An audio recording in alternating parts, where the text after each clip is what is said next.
live in a strange time. Extraordinary events keep happening that undermine the stability of our world. Suicide bombs, waves of refugees, Donald Trump, Vladimir Putin, even Brexit. Yet those in control seem unable to deal with them. And no one has any vision of a different or a better kind of future. This film will tell the story of how we got to this strange place. It is about how over the past 40 years, politicians, financiers and technological utopians, rather than face up to the real complexities of the world, retreated. Instead, they constructed a simpler version of the world in order to hang on to power. And as this fake world grew, all of us went along with it, because the simplicity was reassuring. Even those who thought they were attacking the system, the radicals, the artists, the musicians, and our whole counterculture, actually became part of the trickery. Because they too had retreated into the make-believe world. Which is why their opposition has no effect, and nothing ever changes. But this retreat into a dream world allowed dark and destructive forces to fester and grow outside. Forces that are now returning to pierce the fragile surface of our carefully constructed fake world.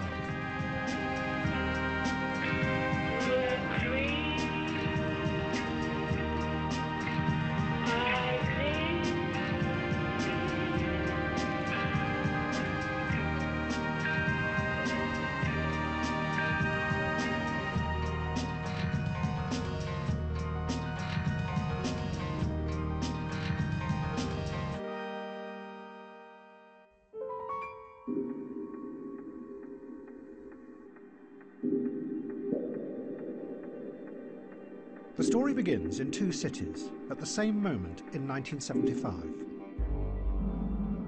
One is New York, the other is Damascus. It was a moment when two ideas about how it might be possible to run the world without politics first took hold.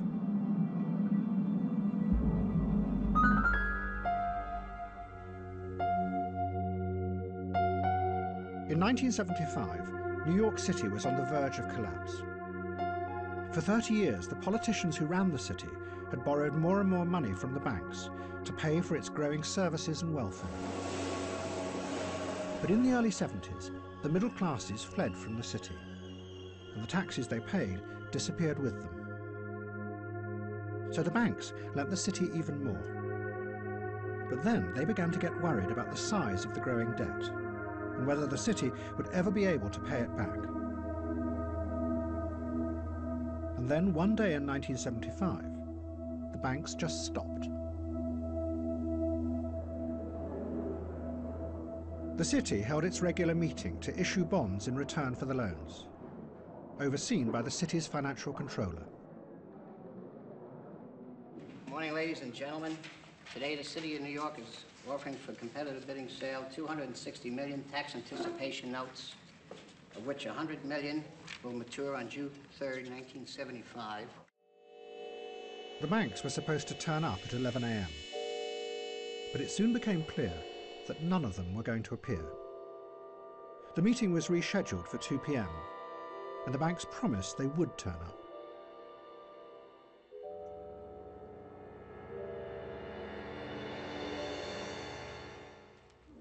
The announcement on behalf of the controller is that the offer, which we had expected to receive and announce at 2 o'clock this afternoon, is now expected at 4 o'clock. Paul, does this mean that so far nobody wants those bonds? We will be making a further announcement at 4 o'clock, and anything further that I could say now I think would not advance the interest of the sale, which is now in progress. Does this mean that you have not been able to sell them so far today? We will have a further announcement at 4 o'clock. What happened that day in New York marked a radical shift in power. The banks insisted that in order to protect their loans, they should be allowed to take control of the city. The city appealed to the president, but he refused to help.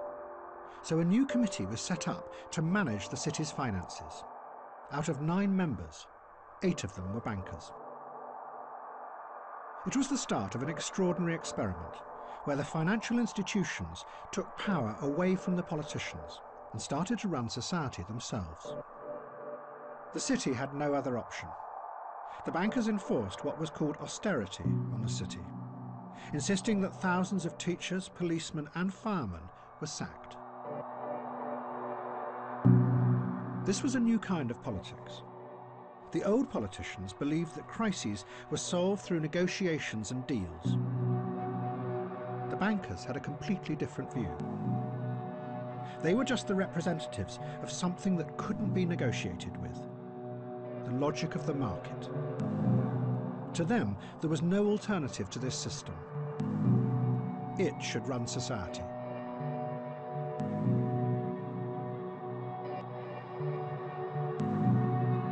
Just by shifting paper around, these slobs can make $60–65 million in a single transaction. That would take care of all of the layoffs in the city. So it's reckless, it's cruel, and it's a disgrace. There'd be a fair number of bankers, of course, who'd say, well, it's the unions who have been too greedy.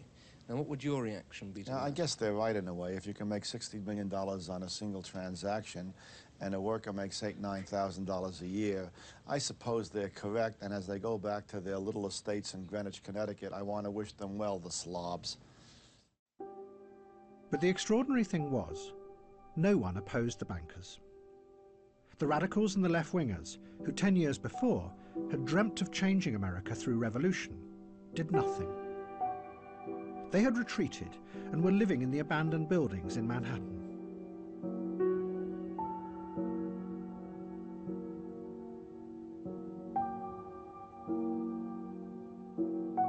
The singer Patti Smith later described the mood of disillusion that had come over them.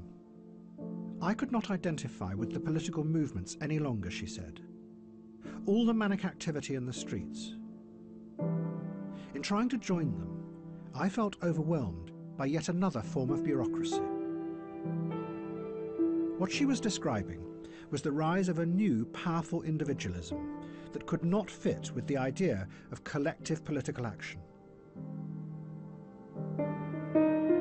Instead, Patti Smith and many others became a new kind of individual radical who watched the decaying city with a cool detachment. They didn't try and change it, they just experienced it. Look at that, isn't that cool? I love that, where like kids write all over the walls. That to me is neater than any art sometimes. Jose and Maria forever. Oh, there's a lot of things like when you pass by big movie houses, maybe we'll find one, but they have little movie screens where you can see clips of like Z or something like that. People watch it over and over. I've seen people, I've checked them out all day.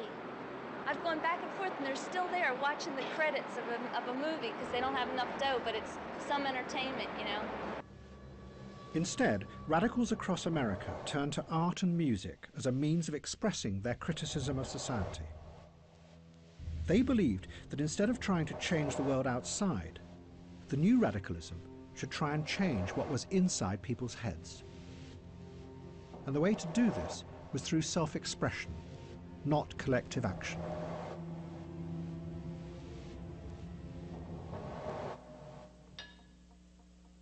U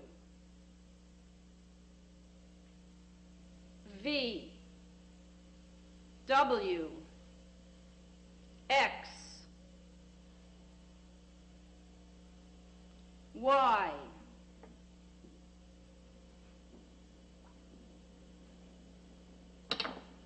Z.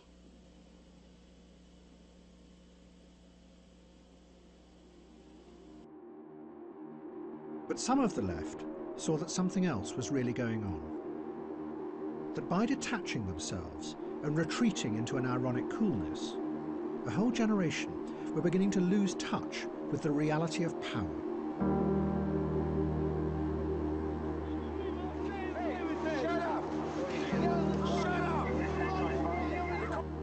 One of them wrote of that time, "It was the mood of the era. and the revolution was deferred indefinitely. And while we were dozing, the money crept in.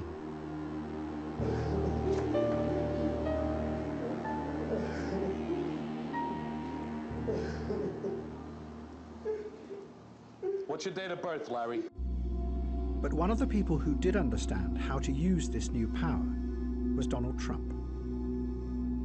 Trump realized that there was now no future in building housing for ordinary people because all the government grants had gone. But he saw that there were other ways to get vast amounts of money out of the state. Trump started to buy up derelict buildings in New York, and he announced that he was going to transform them into luxury hotels and apartments. But in return, he negotiated the biggest tax break in New York's history, worth $160 million. The city had to agree because they were desperate. And the banks, seeing a new opportunity, also started to lend him money. And Donald Trump began to transform New York into a city for the rich, while he paid practically nothing.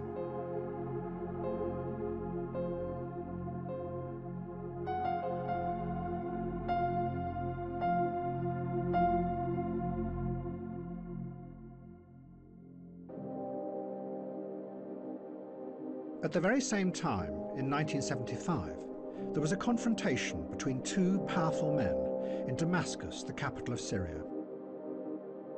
One was Henry Kissinger, the US Secretary of State.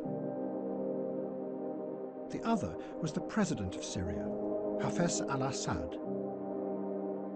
The battle between the two men was going to have profound consequences for the world. And like in New York, it was going to be a struggle between the old idea of using politics to change the world and a new idea that you could run the world as a stable system.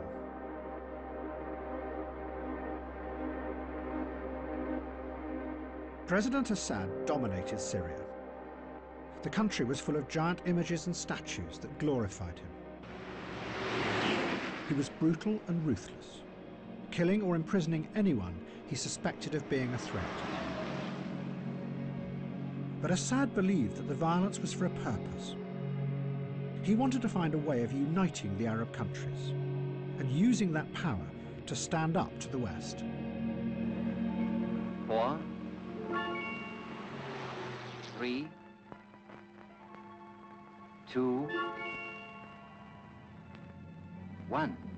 Kissinger was also tough and ruthless. He had started in the 1950s as an expert in the theory of nuclear strategy, what was called the delicate balance of terror.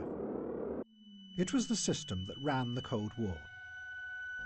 Both sides believed that if they attacked, the other side would immediately launch their missiles and everyone would be annihilated. Kissinger had been one of the models for the character of Dr. Strangelove in Stanley Kubrick's film. Mr. President, I would not rule out the chance to preserve a nucleus of human specimens. It would be quite easy. At the bottom of some of our deeper mine shafts. Henry was not a warm, friendly, modest, jovial sort of person. He was thought of as one of the more anxious, temperamental, self-conscious, ambitious, inconsiderate people at Harvard.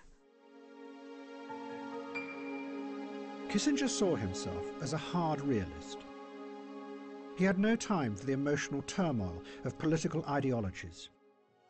He believed that history had always really been a struggle for power between groups and nations. But what Kissinger took from the Cold War was a way of seeing the world as an interconnected system. And his aim was to keep that system in balance and prevent it from falling into chaos. I believe that with all the dislocations we now experience, there also exists an extraordinary opportunity to form for the first time in history a truly global society, carried by the principle of interdependence.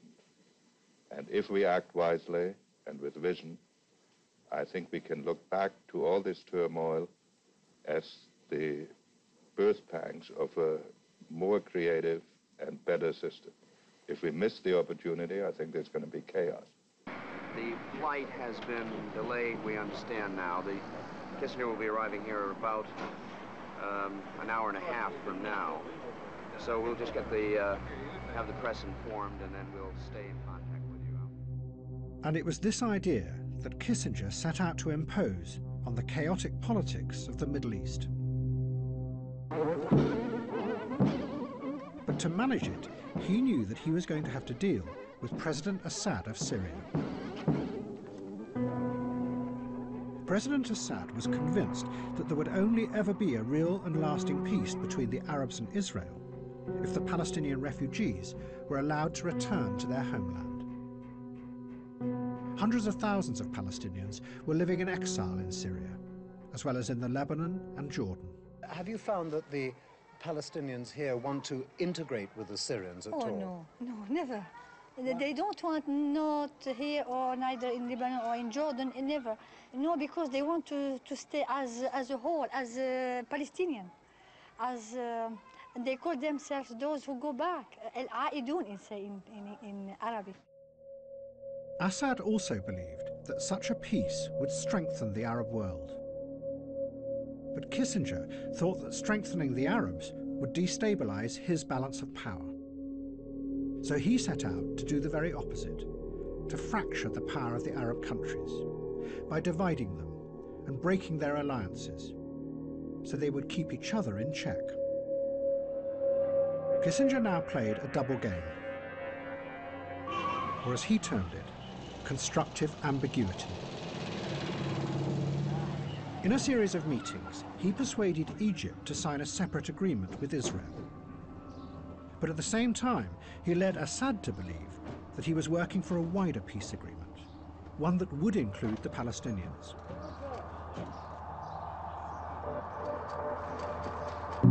In reality, the Palestinians were ignored. They were irrelevant to the structural balance of the global system.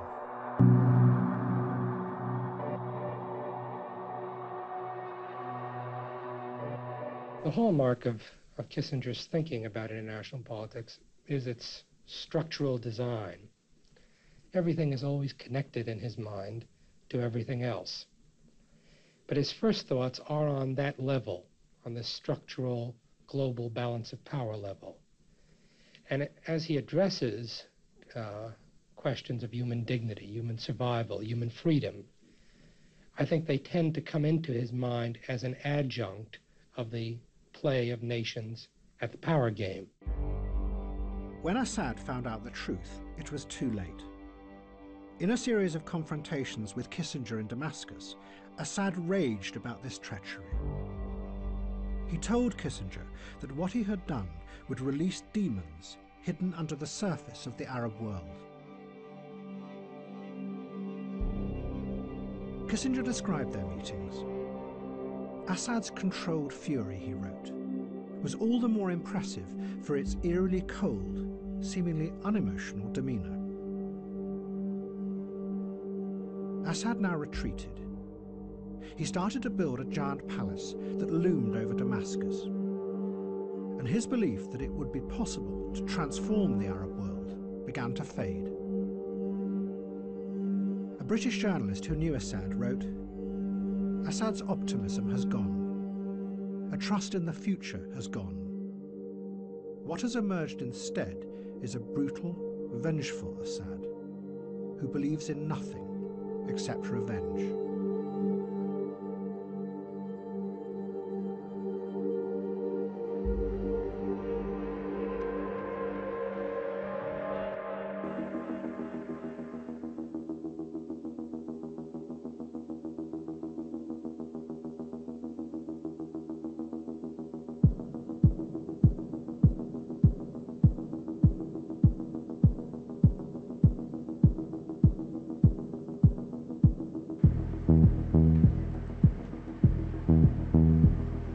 The original dream of the Soviet Union had been to create a glorious new world. A world where not only the society, but the people themselves would be transformed. They would become new and better kinds of human beings.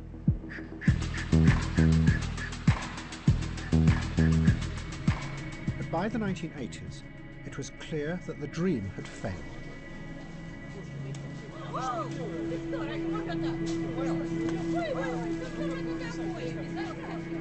The Soviet Union became instead a society where no one believed in anything or had any vision of the future.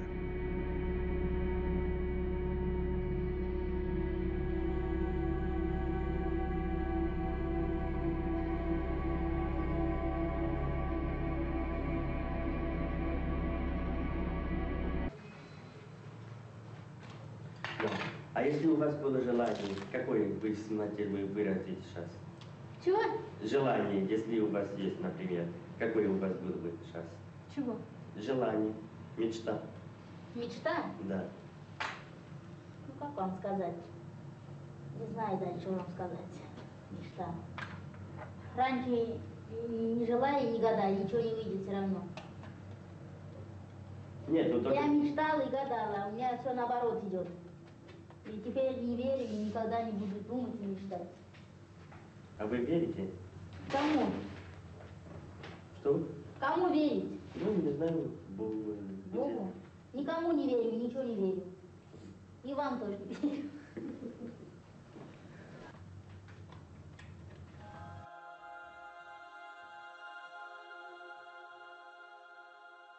Ну, у тебя очень странная прическа. Где тебя так красиво подстригли? Познакомилась с панками московскими, а меня подстригли. А что это за течение-то, панки? Ну, это люди, которые любят свободу, там, терпят насилие, там. А ты не свободна, да? Свободно. Ну, мне кажется, у тебя что-то случилось. Да, у меня ничего не случилось. У меня ничего не случилось. Ну, ясно. Потом тогда расскажешь. Потом, я понимаю, что тебе сейчас трудно говорить. В следующий раз расскажешь.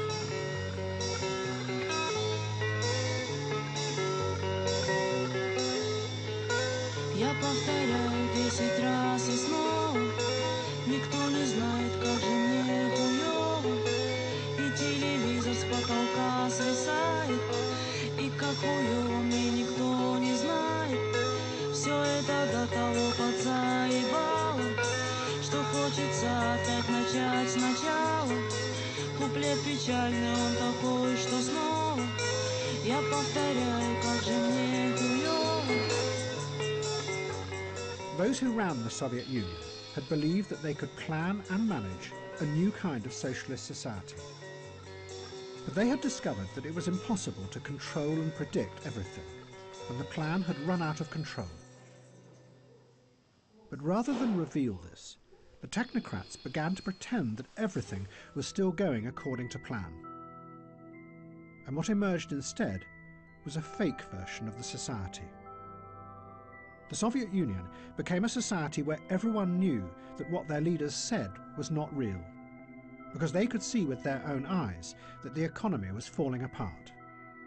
But everybody had to play along and pretend that it was real, because no one could imagine any alternative. One Soviet writer called it HyperNormalisation. You were so much a part of the system that it was impossible to see beyond it. The fakeness was hypernormal.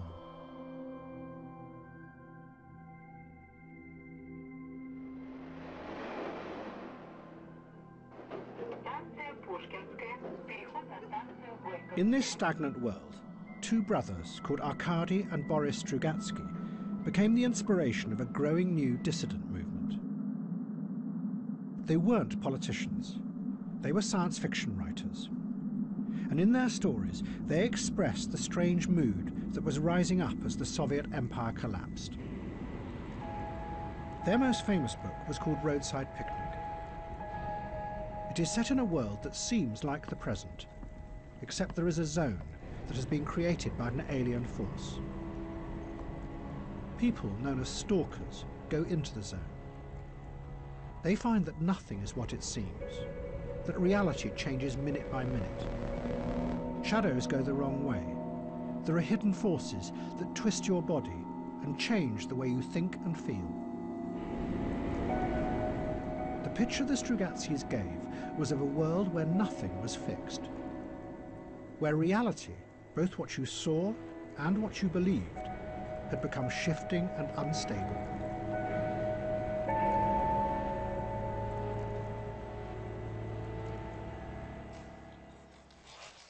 And in 1979, the film director Andrei Tarkovsky made a film that was based on Roadside Picnic.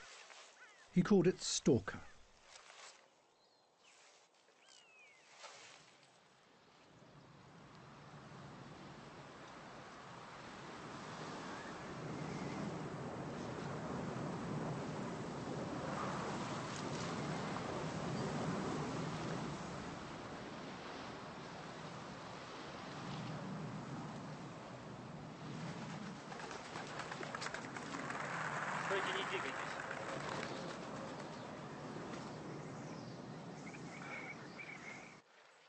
Что случилось? Зачем вы меня остановили? Я вас не останавливал. А кто? Вы? Черт его знает.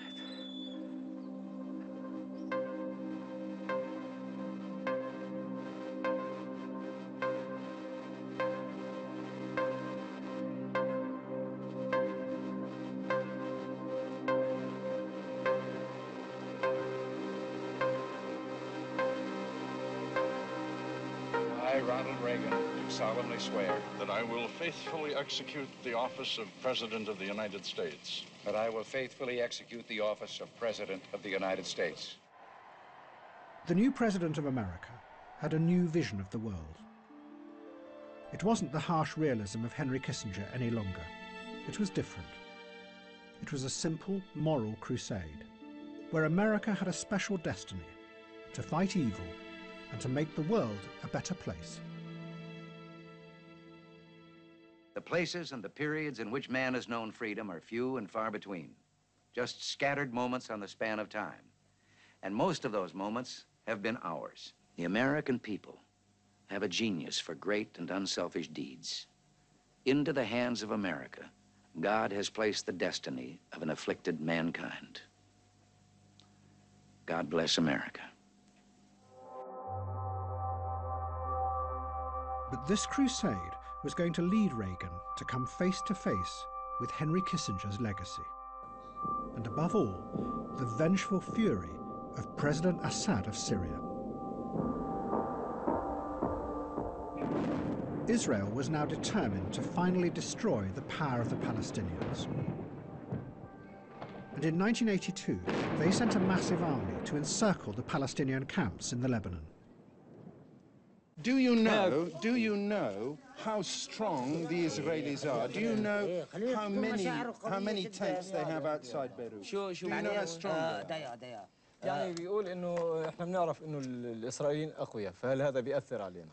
سوري اسرائيل وامريكا وكل دول العالم ما بتأثر علينا طول ما سلاحنا بايدنا، ولا اي دولة في العالم تقدر تحاربنا.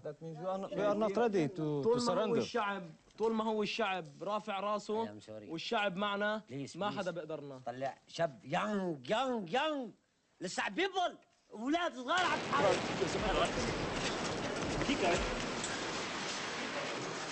Dash into this building here because the PLO guys with us expect that sooner or later there will be a huge explosion. There have been several of these in the last few minutes. As you can see, there's enormous damage in all the buildings around here.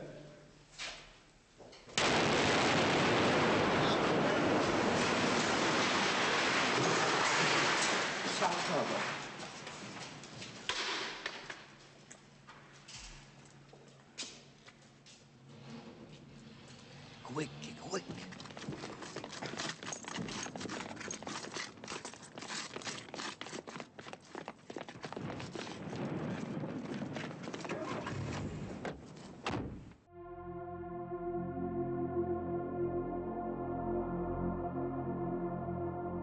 2 months later, thousands of Palestinian refugees were massacred in the camps.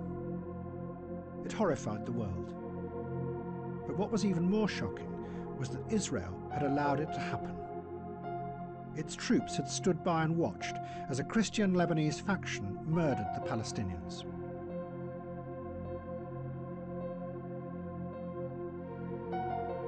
This was the first of the massacres we discovered yesterday. Now, 24 hours later, the stench here is appalling. But the effects on the Israelis of what their Christian allies did here and in dozens of other places around this camp are going to be immense. There's always been a risk of such massacres if Christian militiamen were allowed to come into Palestinian camps, and the Israelis seem to have done nothing to prevent them coming into this one. In the face of the horror and the growing chaos, President Reagan was forced to act. He announced that American Marines would come to Beirut to lead a peacekeeping force. Reagan insisted that the troops were neutral, but President Assad was convinced that there was another reality. He saw the troops as part of the growing conspiracy between America and Israel to divide the Middle East into factions and destroy the power of the Arabs. Assad decided to get the Americans out of the Middle East. And to do this, he made an alliance with the new revolutionary force of Ayatollah Khomeini's Iran. And what Khomeini could bring to Assad was an extraordinary new weapon that he had just created. It was called the poor man's atomic bomb.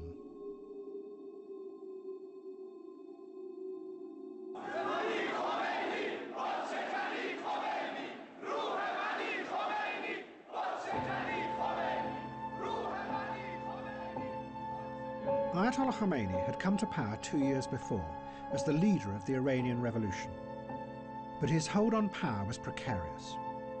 And Khomeini had developed a new idea of how to fight his enemies and defend the revolution. Khomeini told his followers that they could destroy themselves in order to save the revolution, providing that in the process they killed as many enemies around them as possible. This was completely new, because the Quran specifically prohibited suicide. In the past, you became a martyr on the battlefield because God chose the time and place of your death. But Khomeini changed this. He did it by going back to one of the central rituals of Shia Islam. Every year, Shiites march in a procession, mourning the sacrifice of their founder, Hussein. As they do, they whip themselves, symbolically reenacting Hussein's suffering. Khomeini said that the ultimate act of penitence was not just to whip yourself, but to kill yourself, providing it was for the greater good of the revolution. In the name of God, the compassionate, the merciful, good afternoon. An Iraqi Soviet-made MiG-23 was shot down by the Air Force jet fighters of the Islamic Republic over the northwestern Iranian border region of Marivan at 10:08 hours local time Saturday, said the Joint Staff Command's communique numbered 1710. Khomeini had mobilized this force when the country was attacked by Iraq. Iran faced almost certain defeat because Iraq had far superior weapons, many of them supplied by America. So the revolutionaries took tens of thousands of young boys out of schools, put them on buses and sent them to the front line. Their job was to walk through the enemy's minefields, deliberately blowing themselves up in order to open gaps that would allow the Iranian army to pass through unharmed. It was organized suicide on a vast scale. This human sacrifice was commemorated in giant cemeteries across the country. Fountains flowing with blood-red water glorified this new kind of martyrdom.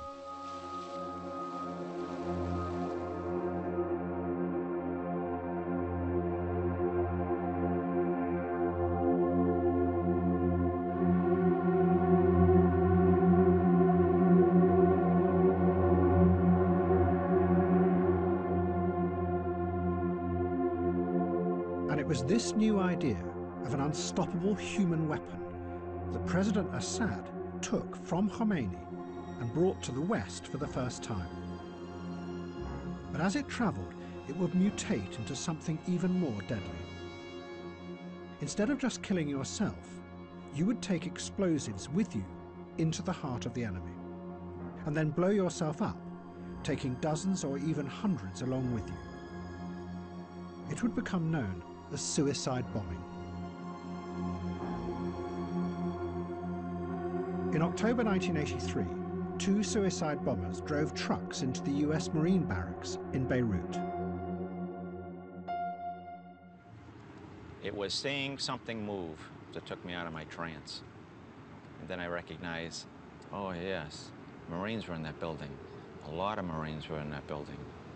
And that's when I ran down, and it was a black Marine. He looked white. The dust, it just covered him. The massive explosions killed 241 Americans. The bombers were members of a new militant group that no one had heard of. They called themselves Hezbollah, and although many of them were Iranian, they were very much under the control of Syria and the Syrian intelligence agencies. President Assad was using them as his proxies to attack America. Whoever carried out yesterday's bombings, Shia Muslim fanatics, devotees of the Ayatollah Khomeini, or whatever, it is Syria who profits politically. The most significant fact is that the dissidents live and work with Syrian protection. So it is to Syria, rather than to the dissident group's guiding light, Ayatollah Khomeini of Iran, that we must look for an explanation of the group's activities. Destabilization is Syria's Middle Eastern way of reminding the world that Syria must not be left out of plans for the future of the area.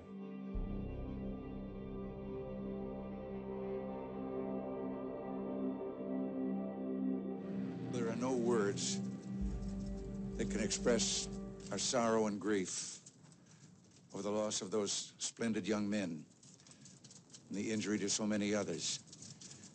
But these deeds make so evident the bestial nature of those who would assume power if they could have their way and drive us out of that area. But despite his words, within 4 months, President Reagan withdrew all the American troops from the Lebanon. The Secretary of State, George Shultz, explained, "We became paralyzed by the complexity that we faced," he said. So the Americans turned and left. For President Assad, it was an extraordinary achievement. He was the only Arab leader to have defeated the Americans and forced them to leave the Middle East. He had done it by using the new force of suicide bombing, a force that once unleashed was going to spread with unstoppable power. But at this point, both Assad and the Iranians thought that they could control it. And what gave it this extraordinary power was that it held out the dream of transcending the corruptions of the world and entering a new and better realm. One should defend the realm of Islam and Muslims against heretics and invaders. And to fulfill this duty, one should even sacrifice one's life. We believe that martyrs can overlook our deeds from the other world. It means that after death, the martyr lives and can still witness this world.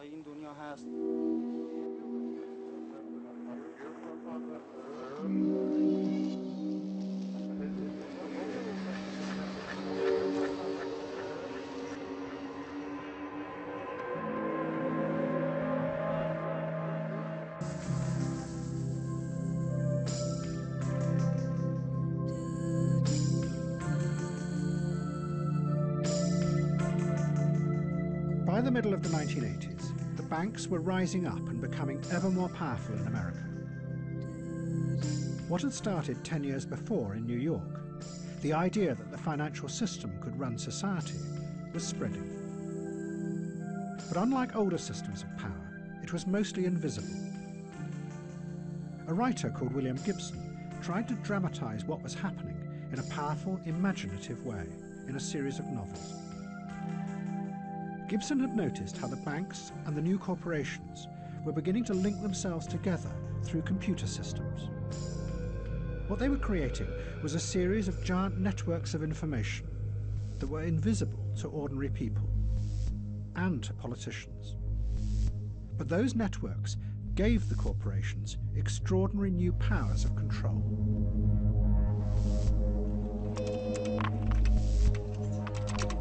Good morning, Southwest Development. May I help you? Gibson gave this new world a name. He called it cyberspace, and his novels described a future that was dangerous and frightening. Hackers could literally enter into cyberspace, and as they did, they travelled through systems that were so powerful that they could reach out and crush intruders by destroying their minds. In cyberspace, there were no laws and no politicians to protect you. Just raw, brutal, corporate power.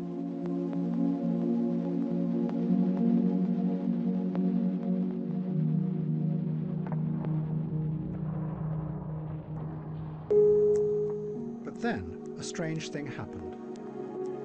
A new group of visionaries in America took Gibson's idea of a hidden, secret world and transformed it into something completely different. They turned it into a dream of a new utopia.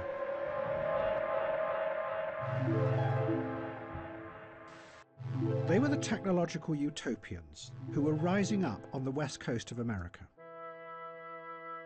They turned Gibson's idea on its head. Instead of cyberspace being a frightening place dominated by powerful corporations, they reinvented it as the very opposite. A new, safe world where radical dreams could come true. 10 years before, faced by the complexity of real politics, the radicals had given up on the idea of changing the world. But now, the computer utopians saw in cyberspace an alternative reality, a place they could retreat to, away from the harsh right-wing politics that now dominated Reagan's America. The roots of this vision lay back in the counterculture of the 1960s, and above all, with LSD.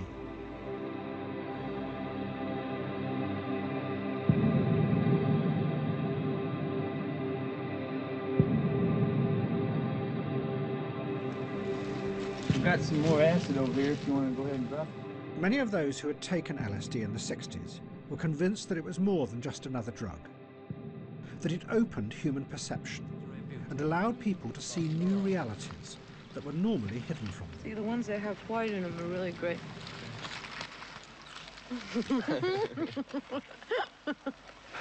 Like a rabbit. It freed them from the narrow, limited view of the world that was imposed on them by politicians and those in power. In the United States, in the next 5, 10, 15 years, you're going to see more and more people taking LSD and making it a part of their lives, so there will be an LSD country within 15 years. An LSD society, there'll be less interest in, obviously, warfare, in power politics. You know, politics today is a disease. That's a real addiction. Politics, politics, politics, politics. Don't politic. Don't vote. These are old men's games. Impotent and senile old men that want to put you onto their old chess games of war and power. 20 years later, the new networks of machines seemed to offer a way to construct a real alternate reality. Not just one that was chemically induced, but a space that actually existed in a parallel dimension to the real world. And like with acid, cyberspace could be a place where you would be liberated from the old corrupt hierarchies of politics and power and explore new ways of being. One of the leading exponents of this idea was called John Perry Barlow. In the 60s, he had written songs for the Grateful Dead and been part of the acid counterculture. Now, he organised what he called cyberthons to try and bring the cyberspace movement together. Well, you know, the Cyberthon, as it was originally conceived, was supposed to be the 90s equivalent of the acid test, and we had thought to involve some of the same personnel. You and I and Timmy should sit down and talk. Okay, that's good. And it immediately acquired a financial quality, or commercial quality, that was initially a little unsettling to an old hippie like me, but as soon as I saw it actually working, then I thought, well, if you're going to have an acid test for the 90s, money better be involved. Instead of having a glass barrier that separates your mind, from the mind of the computer pulls us inside and creates a world for us. Incorporates everything that could be incorporated. It incorporates experience itself. Barlow then wrote a manifesto that he called a Declaration of Independence of Cyberspace. It was addressed to all politicians, telling them to keep out of this new world. It was going to be incredibly influential, because what Barlow did was give a powerful picture of the internet, not as a network controlled by giant corporations, but instead as a kind of magical, free place, an alternative to the old systems of power. It was a vision that would come to dominate the internet over the next 20 years. Governments of the industrial world, cyberspace does not lie within your borders. We are creating a world where anyone, anywhere, may express his or her beliefs, no matter how singular, without fear of being coerced into silence or conformity. I declare the global social space we are building to be naturally independent of the tyrannies you seek to impose on us. We will create a civilization of the mind in cyberspace. May it be more humane and fair than the world your governments have made before. It's begun.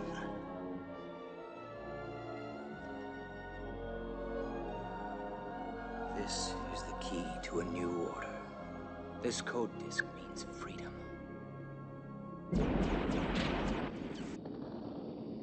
But two young hackers in New York thought that Barlow was describing a fantasy world, that his vision bore no relationship at all to what was really emerging online. They were cult figures on the early online scene, and their fans followed and recorded them. They called themselves Fiber Optic and Acid Freak, and they spent their time exploring and breaking into giant computer networks that they knew were the hard realities of modern digital power. My specific instance, I was charged with conspiracy to commit a few dozen overt acts, they called them, among a number of things having to do with computer trespass and I guess computer eavesdropping, interception, unauthorized access to federal interest computers, which is a pretty vague law, communications network computers and so on. In a notorious public debate online, the two hackers attacked Barlow. What infuriated them most was Barlow's insistence that there was no hierarchy or controlling powers in the new cyber world. The hackers set out to demonstrate that he was wrong.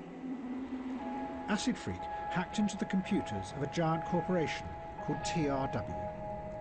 TRW had originally built the systems that ran the Cold War for the US military. They had helped create the delicate balance of terror. Now, TRW had adapted their computers to run a new system, that of credit and debt. Their computers gathered up the credit data of millions of Americans and were being used by the banks to decide individuals' credit ratings. The hackers broke into the TRW network, stole Barlow's credit history, and published it online.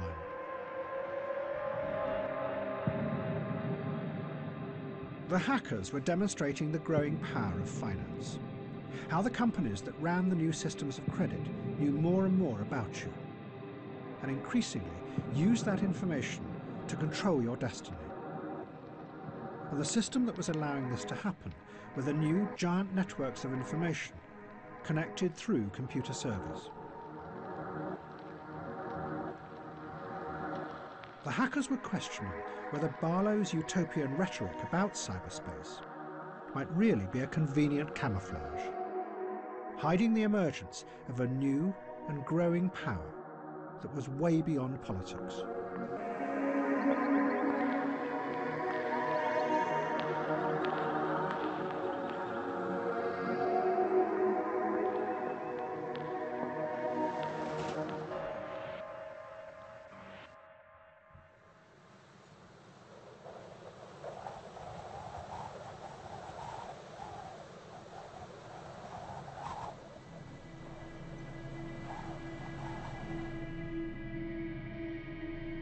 But cyberspace was not the only imaginary story being created.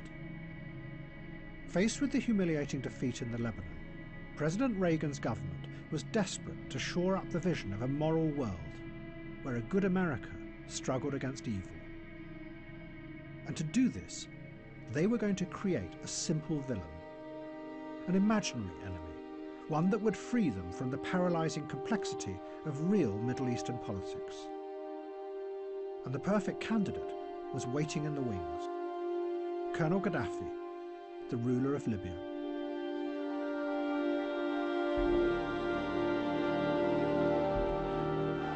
The Americans were going to ruthlessly use Colonel Gaddafi to create a fake terrorist mastermind. And Gaddafi was going to happily play along, because it would turn him into a famous global figure.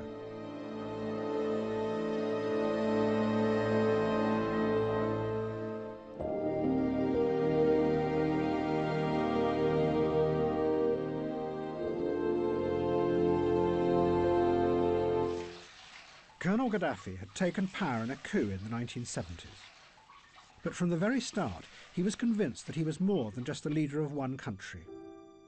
He believed that he was an international revolutionary whose destiny was to challenge the power of the West.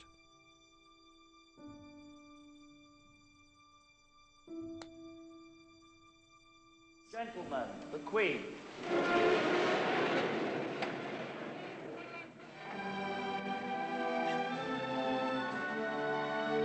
When he was a young officer, Gaddafi had been sent to England for training. And he had detested the patronising racism that he said he had found at the heart of British society.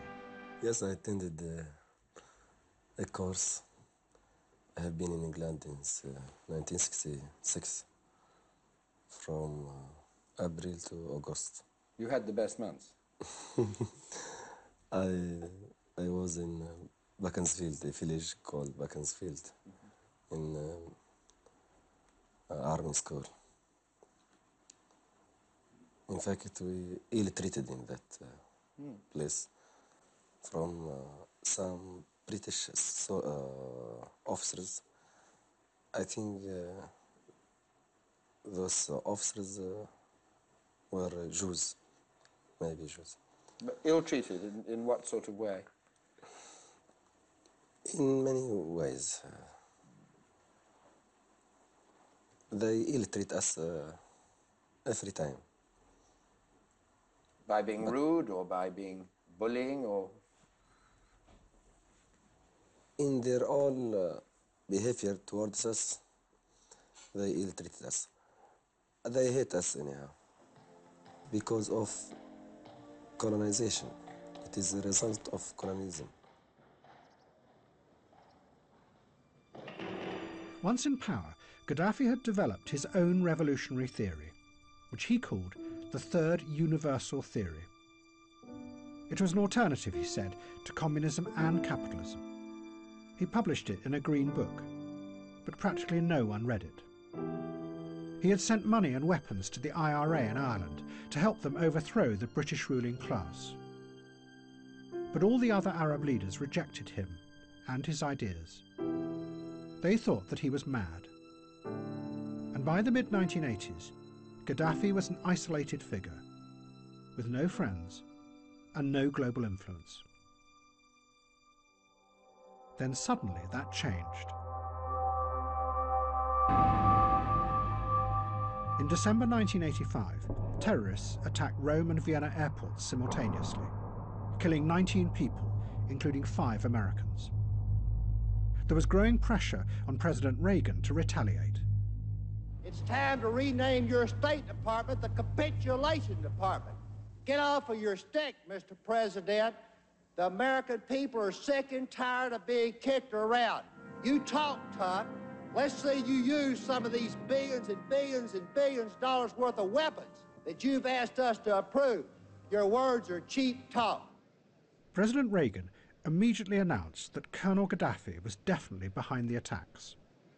These murderers could not carry out their crimes without the sanctuary and support provided by regimes such as Colonel Gaddafi's in Libya. The Rome and Vienna murders are only the latest in a series of brutal terrorist acts committed with Gaddafi's backing. But the European security services, who investigated the attacks, were convinced that Libya was not involved at all, and that the mastermind behind the attacks was in fact Syria, that the terrorists had been directed by the Syrian intelligence agencies. But the Americans say that the attack at Rome airport was organized by Gaddafi, not by Damascus. No, what do you say? We don't have any evidence. You have no evidence supporting such affirmation. The only evidence we have shows a Syrian connection. Do you say that it was Libya, and the president said the evidence of Libya's culpability was irrefutable? Yeah. But the Italian authorities to whom I've spoken say emphatically on the record that their investigations have shown that it was entirely masterminded by Syria. I don't agree with that at all. Well, they've interrogated the surviving terrorists. I must just say I don't agree with that. But you've no evidence that Libya was in on the planning either. Our evidence on Libya is circumstantial but very strong. But why does the president then say it's irrefutable if you call it circumstantial? Well, people can be convicted and sentenced in our courts on circumstantial evidence. But what made it even more confusing was that although there seemed to be no evidence that Gaddafi had been behind the attacks, he made no attempt to deny the allegations. Instead, he went the other way and turned the crisis into a global drama. It is not a time of saying, it is a time of work, time of confrontation. Threatening suicide attacks against America. This hostile position cannot be explained in racist and crusade terms. Suicidal attacks will have to be an answer to a military attack. But Libya is not affected by such measures that Reagan has declared. Stinking, rotten crusader. Gaddafi now started to play a role that was going to become very familiar. He grabbed the publicity that had been given to him by the Americans and used it dramatically. He promoted himself as an international revolutionary who would help to liberate oppressed peoples around the world, even the blacks in America. Gaddafi arranged for a live satellite link to a mass meeting of the Nation of Islam in Chicago. Brothers and sisters, it is with great honor and privilege that I present to you the leader of the Al-Fatah revolution from Libya, our brother Muammar al-Gaddafi. Gaddafi told them that Libya was now their ally in their struggle against white America. And to express my full support and support of my country to your struggle for freedom, for emancipation. Gaddafi promised that he would supply weapons to create a black army in America of 400,000 men. If white America refuses to accept blacks as US citizens, he told them, it must therefore be destroyed.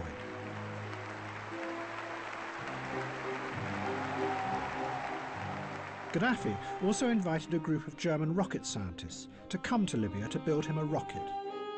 He insisted it had no military purpose. Libya was now going to explore outer space.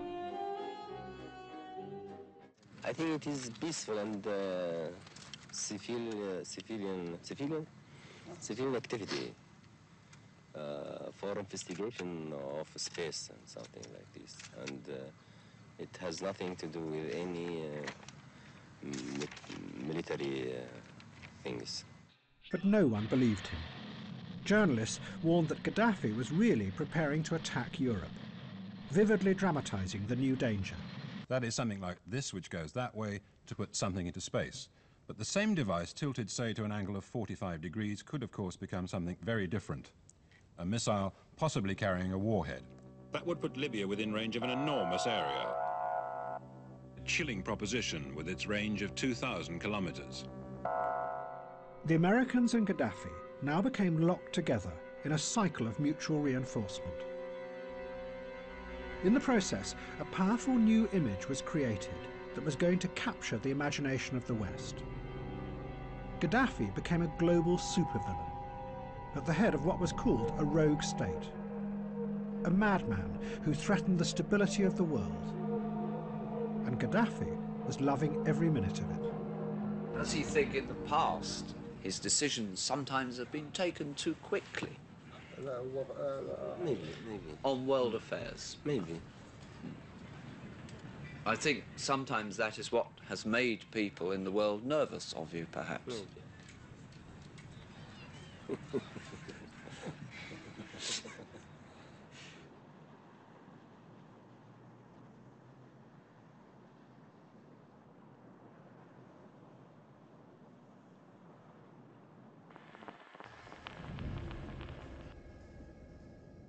Then there was another terrorist attack at a discotheque in West Berlin.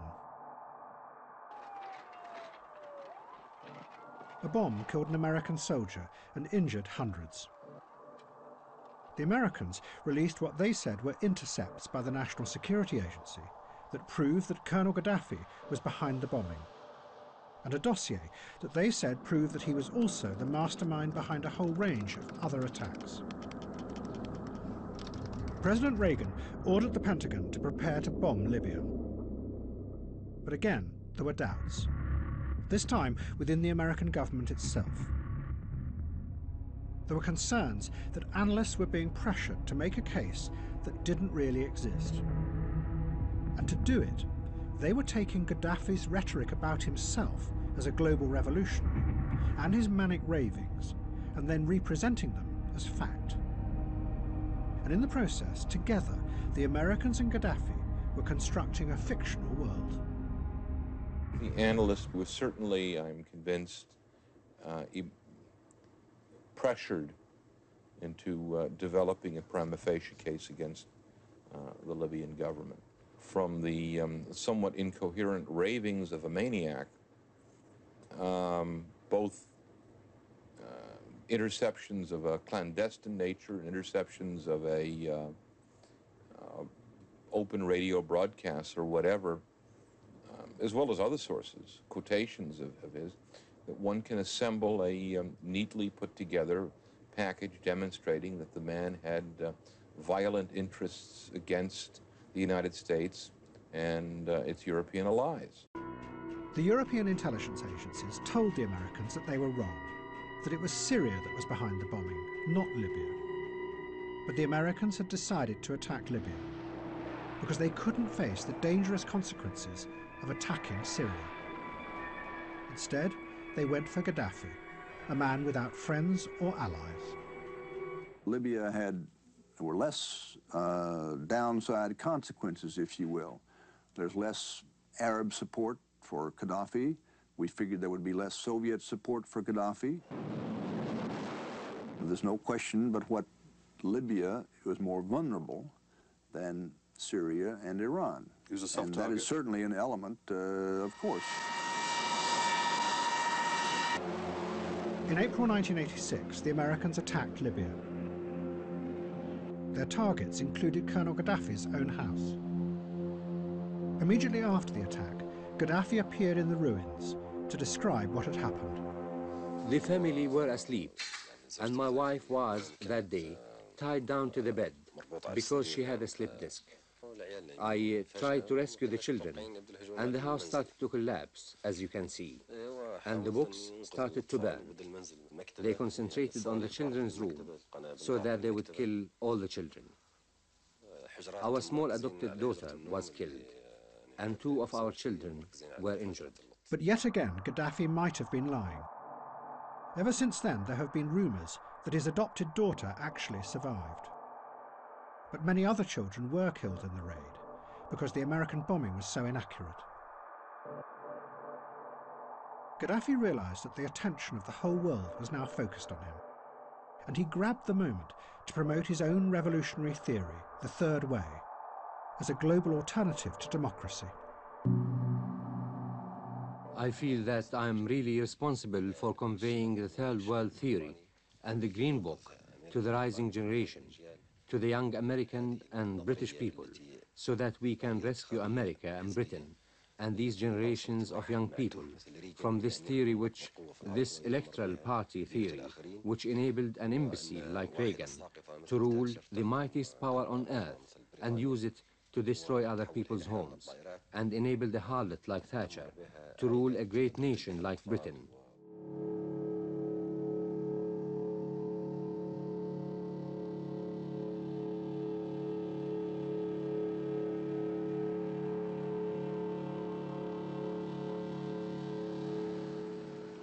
Look at that. What the heck is that? Oh my God. Look at that. Holy crap.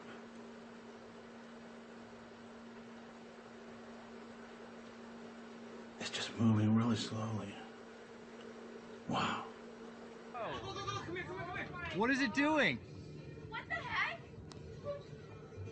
Guys, it's a freaking Whoa! Oh my gosh! Wow! What is happening? What is happening? What is going on?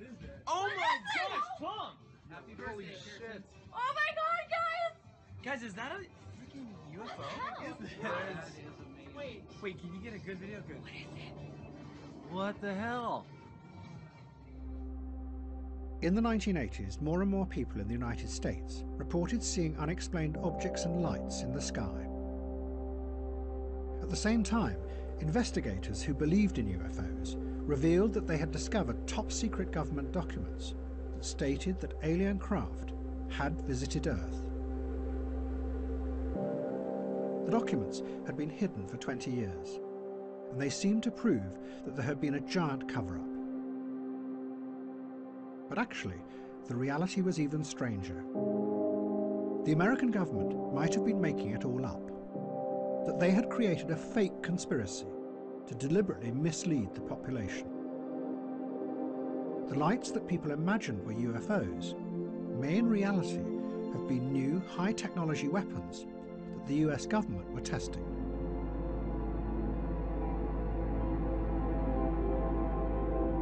The government had developed the weapons because they, in turn, imagined that the Soviet Union was far stronger than it was, and still wanted to conquer the world. The government wanted to keep the weapons secret, but they couldn't always hide their appearance in the skies. So it is alleged that they chose a number of people to use to spread the rumor that these were really alien visitations. One of those chosen was called Paul Benovitz, who lived outside a giant airbase in New Mexico and had noticed strange things going on.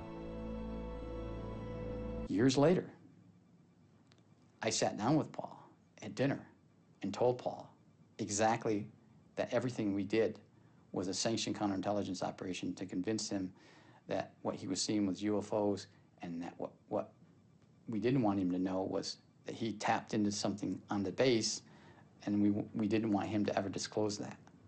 We kind of planted the seed in Paul that what he was seeing and what he was hearing and what he was collecting was, in fact, probably maybe UFOs. Benovitz and others chosen by the agency were, it is alleged, given a series of forged documents. Many of them were top-secret memos by the military describing sightings of unidentified aerial vehicles. The documents spread like wildfire, and they formed the basis for the wave of belief in UFOs that would spread through America in the 1990s. What the fuck is that, nigga?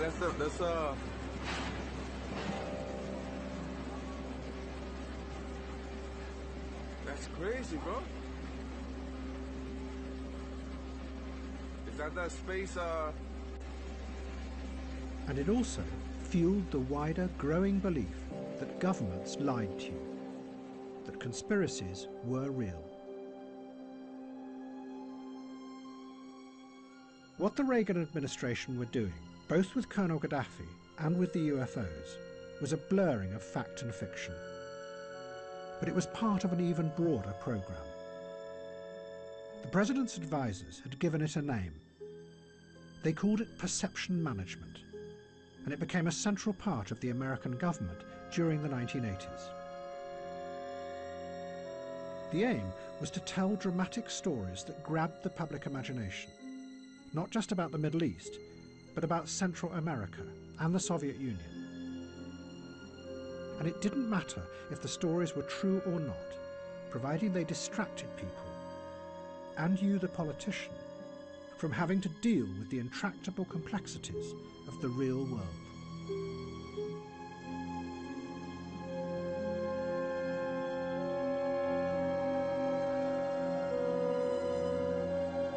Reality became less and less of an important factor in American politics. It wasn't what was real that was driving anything, or the facts driving anything. It was how you could turn those facts, or twist the facts, or even make up the facts to make your opponent look bad. So perception management became a device, and the facts could be twisted. Anything could be anything. It becomes, how can you manipulate the American people? And in the process, reality becomes what? Reality becomes simply something to play with to achieve that end. Reality is not important in this context. Reality is simply something that you handle. But something was about to happen that would demonstrate dramatically just how far the American government had detached from reality. The Soviet Empire was about to implode. And no one, none of the politicians, or the journalists, or the think tank experts, or the economists, or the academics saw it coming.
The collapse of the Soviet Union also had a powerful effect on the West. For many, it symbolized the final failure of the dream that politics could be used to build a new kind of world. What was going to emerge instead was a new system that had nothing to do with politics. A system whose aim was not to try and change things, but rather to manage a post-political world.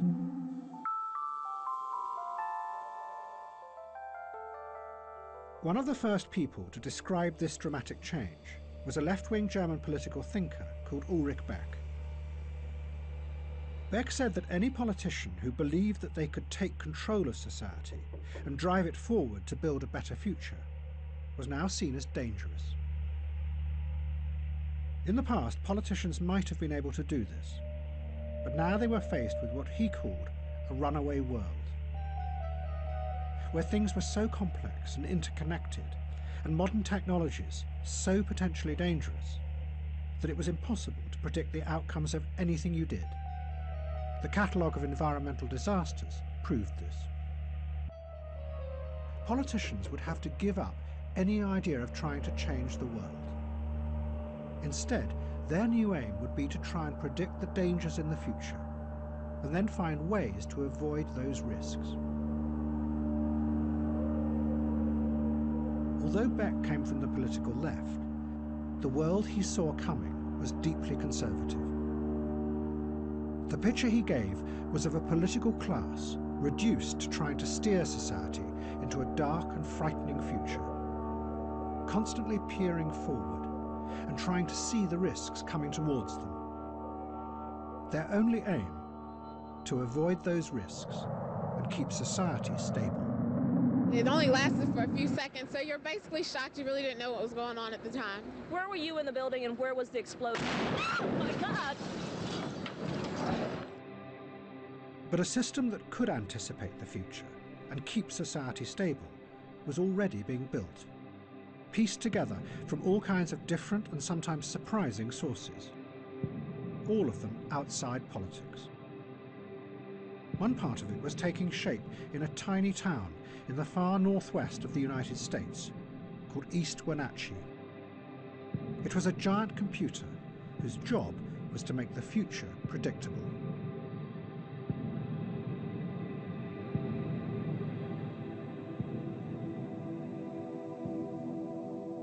The man building it was a banker called Larry Fink. Back in 1986, Mr. Fink's career had collapsed. He lost $100 million in a deal and had been sacked. He became determined it wouldn't happen again. Fink started a company called BlackRock and built a computer he called Aladdin. It is housed in a series of large sheds in the apple orchards outside Wenatchee. Fink's aim was to use the computer to predict with certainty what the risk of any deal or investment was going to be. The computer constantly monitors the world, and it takes things that it sees happening and then compares them to events in the past. It can do this because it has in its memory a vast history of the past 50 years, not just financial, but all kinds of events. Out of the millions and millions of correlations, the computer then spots possible disasters, possible dangers lying in the future, and moves the investments to avoid any radical change and keep the system stable. Today I'm going to deliver 1.8 million reports. Execute 25,000 trades. And avert 3,000 disasters. I'm going to monitor interest rates in Europe. Silver prices in Asia. Droughts in the Midwest. I'm going to witness 4 billion shares change hands on the New York Stock Exchange. And record the effects on 14 trillion in assets across 20,000 portfolios. I am Aladdin. I am Aladdin. And today, I'll find the numbers behind the numbers. I will see the trends the models don't. The connections. The risks. I am Aladdin. I'm Aladdin, and I will get the data right. I am 25 million lines of code. Written by hundreds of people. Across 2 decades. I'm smarter than any algorithm. More powerful than any processor.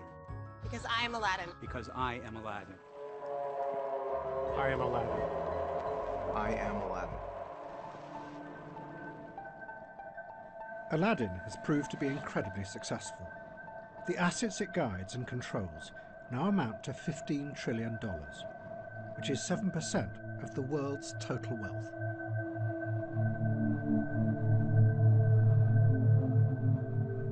But Wenatchee was also a dramatic example of another kind of craving for stability and reassurance. More of its citizens took Prozac than practically any other town in America. When a person's central nervous system is changed by an SSRI with that medicine, they will view things differently, and they will be strangers. They look at things differently. I have a chemical up here that changes me. I think differently. For me, it was like walking around like this for my whole life and really not knowing that I was nearsighted. I mean, really. I mean, no one had ever offered me glasses. And then all of a sudden, here comes somebody that says, okay, now try these on, try this Prozac on. And I tried it on, and for the first time in my life, I went, whoa, is this the way reality really is? Your perception can be changed, and it's frightening and it's scary to people. It speaks of science fiction almost.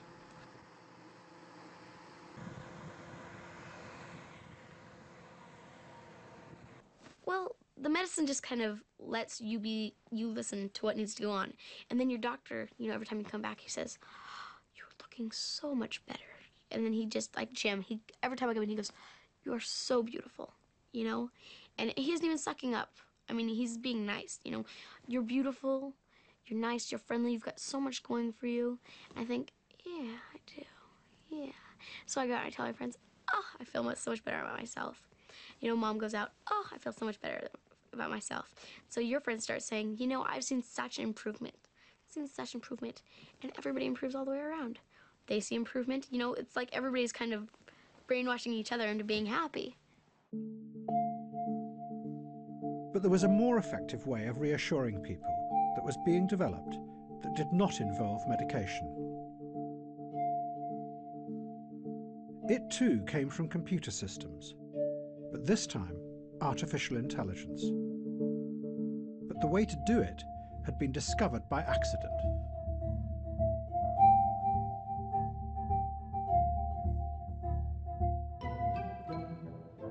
Back in the 1960s, there had been optimistic dreams that it would be possible to develop computers that could think like human beings. Scientists then spent years trying to program the rules that governed human thought. But they never worked.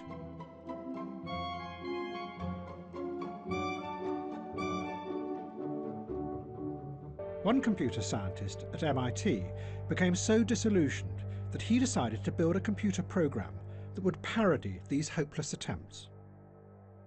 He was called Joseph Weizenbaum, and he built what he claimed was a computer psychotherapist.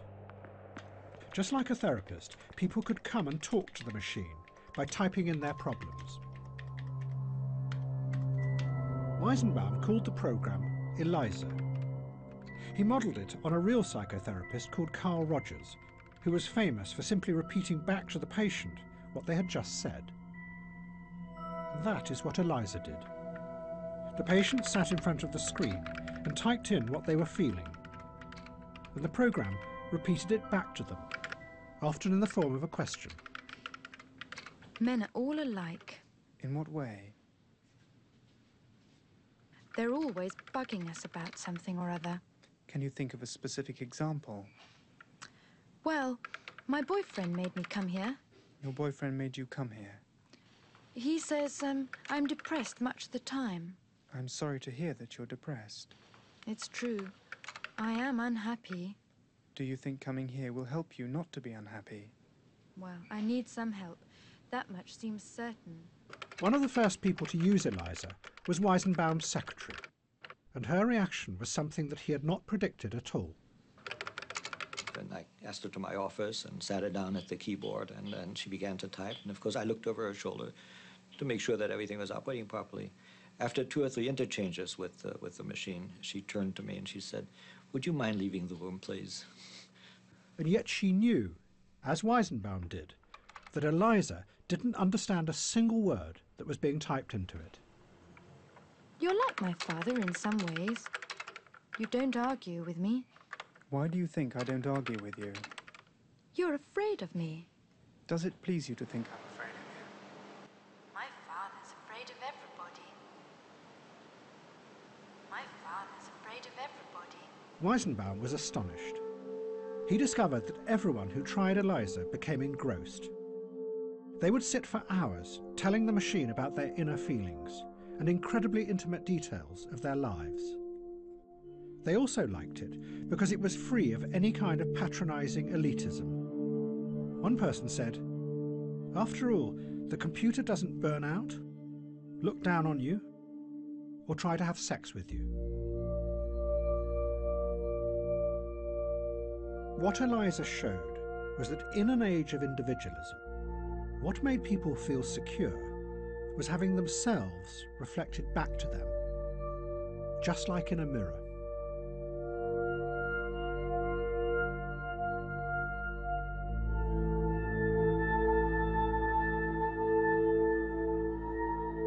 Artificial intelligence changed direction and started to create new systems that did just that, but on a giant scale. They were called intelligent agents. They worked by monitoring individuals, gathering vast amounts of data about their past behaviour, and then looked for patterns and correlations from which they could predict what they would want in the future. It was a system that ordered the world in a way that was centred around you. And in an age of anxious individualism, frightened of the future, that was reassuring, just like Eliza. A safe bubble that protected you from the complexities of the world outside.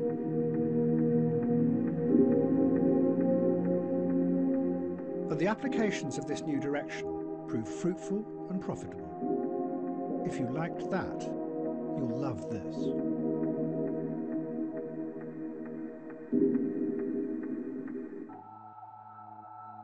What was rising up in different ways was a new system that promised to keep the world stable. Its tentacles reached into every area of our lives. Finance promised that it could control the unpredictability of the free market, while individuals were more and more monitored to stabilize their physical and mental states. And increasingly, the intelligent agents online predicted what people would want in the future and how they would behave. But the biggest change was to politics. In a world where the overriding aim was now stability, politics became just part of a wider system of managing the world. The old idea of democratic politics, that it gave a voice to the weak against the powerful, was eroded. And a resentment began to quietly grow out on the edges of society.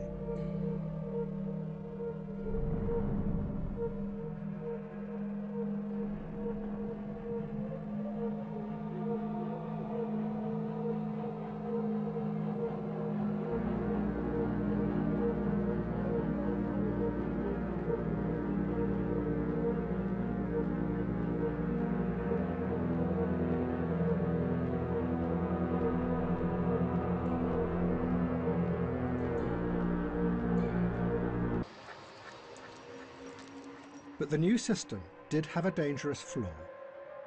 Because in the real world, not everything can be predicted by reading data from the past.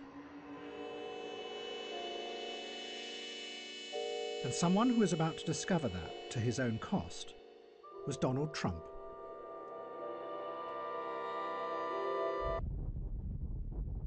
One day, a man called Jess Markham received a phone call. It was from Donald Trump, and Trump was desperate for help.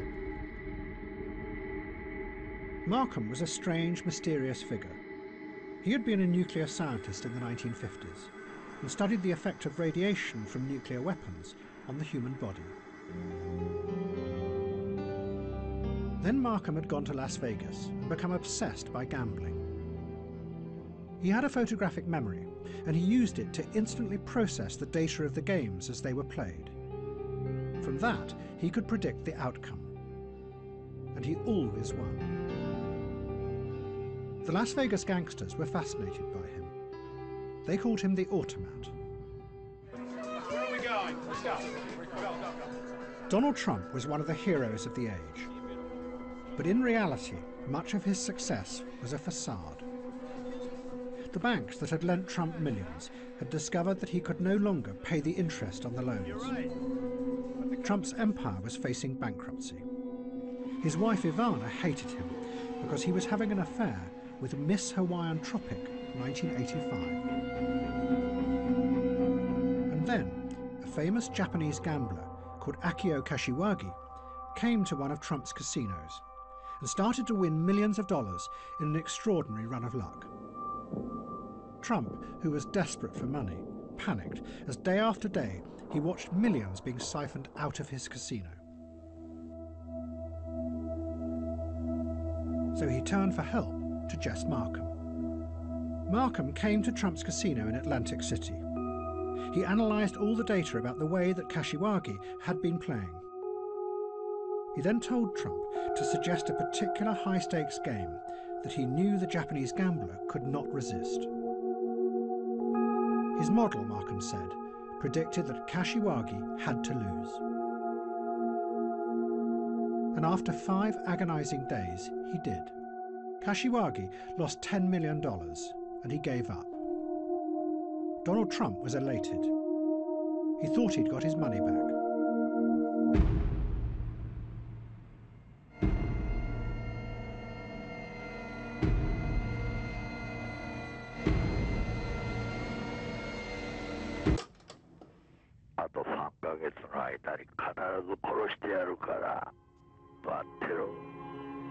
Before Kashiwagi could pay his debt, he was hacked to death in his kitchen by Yakuza gangsters. And Donald Trump didn't get his money. Trump's business went bankrupt, and he was forced to sell most of his buildings to the banks. And he married Miss Hawaiian Tropic. In the future, he would sell his name to other people to put on their buildings. And he himself would become a celebrity tycoon.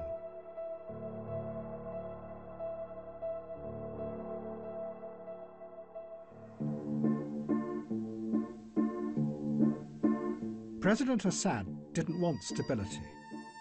He wanted revenge.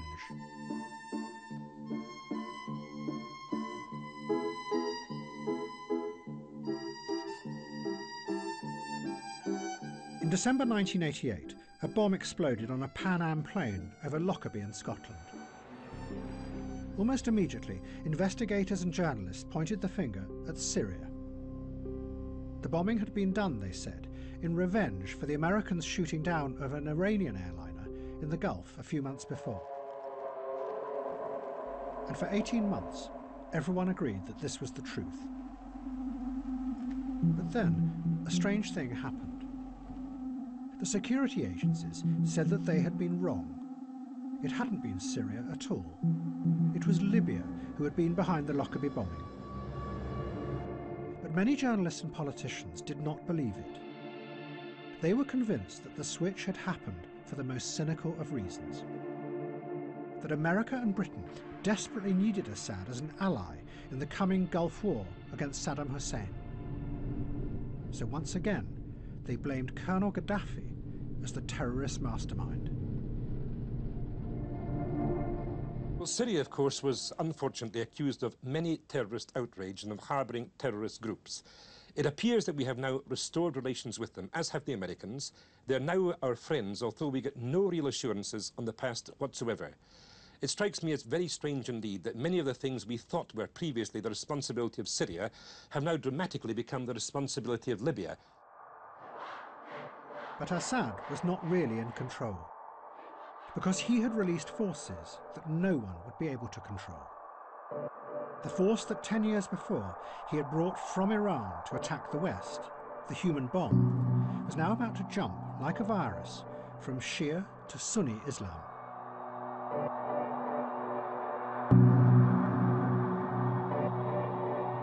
In December 1992, the militant group Hamas kidnapped an Israeli border guard and stabbed him to death. The Israeli response was overwhelming. They arrested 415 members of Hamas, put them on buses, and took them to the top of a bleak mountain in southern Lebanon.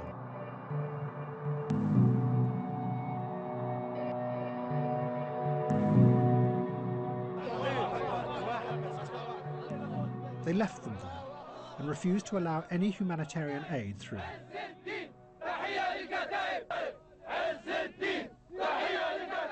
But the Israelis had dumped the Hamas militants in an area controlled by Hezbollah, They spent 6 months there, and during that time, they learnt from Hezbollah how powerful suicide bombing could be. Hezbollah told them how they had used it to force the Israelis out of Beirut and back to the border.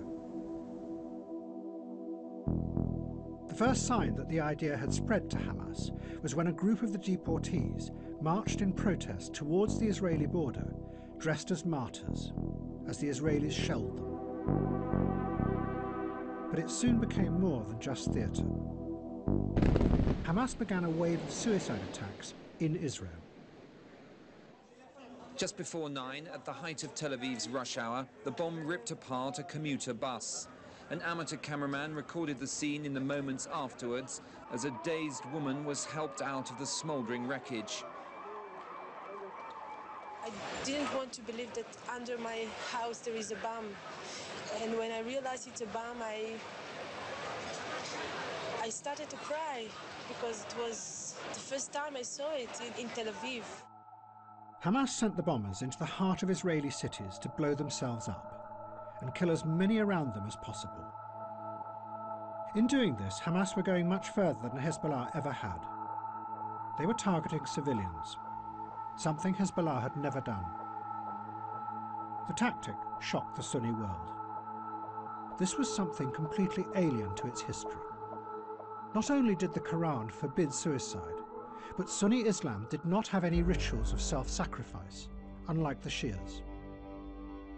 The most senior religious leader in Saudi Arabia insisted it was wrong. But a mainstream theologian from Egypt, called Sheikh Qaradawi, seized the moment. He issued a fatwa that justified the attacks. And, he added, it was also justified to kill civilians. Because in Israel, everyone, including women, serve as reservists. So really, they are all part of the enemy army. It's not suicide. It is martyrdom in the name of God. Islamic theologians and jurisprudents have debated this issue. Israeli women are not like women in our society because Israeli women are militarized. Secondly, I consider this type of martyrdom operation as an indication of justice of Allah Almighty. Allah is just. Through His infinite wisdom, He has given the weak what the strong do not possess, and that is the ability to turn their bodies into bombs like the Palestinians do. Hamas kept sending the bombers into Israel, sometimes day after day. The horror overwhelmed Israeli society, and it completely destroyed the ability of politics to solve the Palestinian crisis. Instead, in the Israeli election of 1996, Benjamin Netanyahu took power. He turned against the peace process, which was exactly what Hamas wanted. And from then on, the two sides became locked together in ever more horrific cycles of violence. The human bomb had destroyed the very thing that President Assad had first wanted: a real political solution to the Palestinian question. It was just after 1 o'clock and the market was full of shoppers. Streams of ambulances came to carry away the dead and the injured. It was a place of appalling suffering, but even with the first grief came the immediate political impact on the peace process. It's impossible. This moment it will be the end, must be the end of this bloody peace process.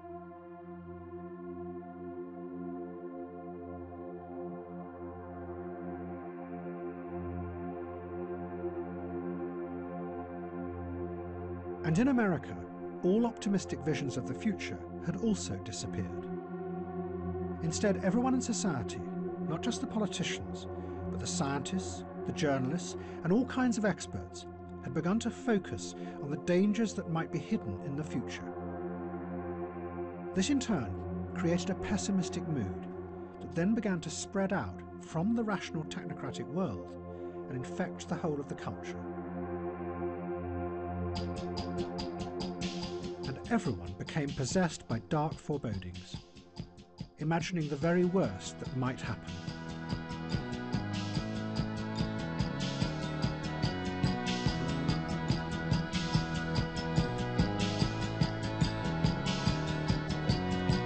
baby, dream. Dream, baby, dream. Dream, baby, dream. Dream, baby, dream. Forever.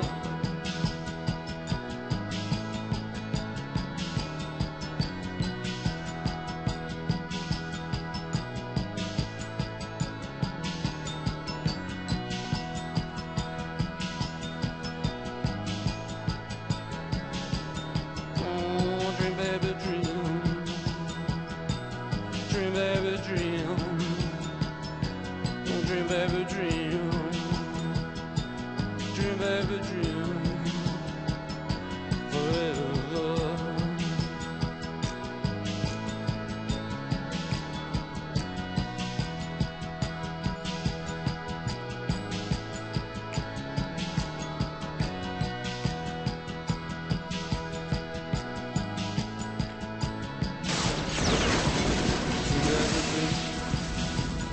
Oh, baby, gotta keep those dreams running.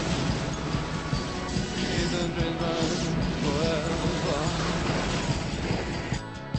Oh, dream, baby, dream. Dream, baby, dream. Dream, baby, dream. Dream, baby, dream.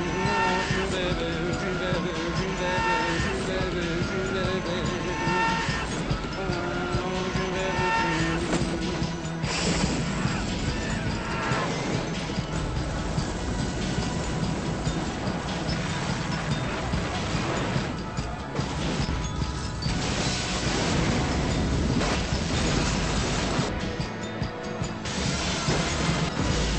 Why you keep that flame burning? Now you gotta keep that flame burning forever, baby.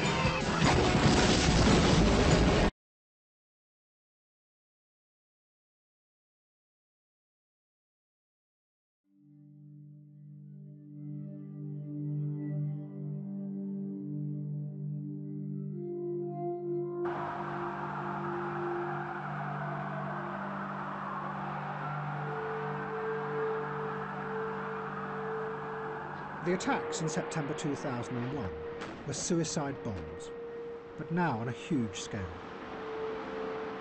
They demonstrated the terrifying power of this new force to penetrate all defences. They had come to kill thousands of Americans on their own soil.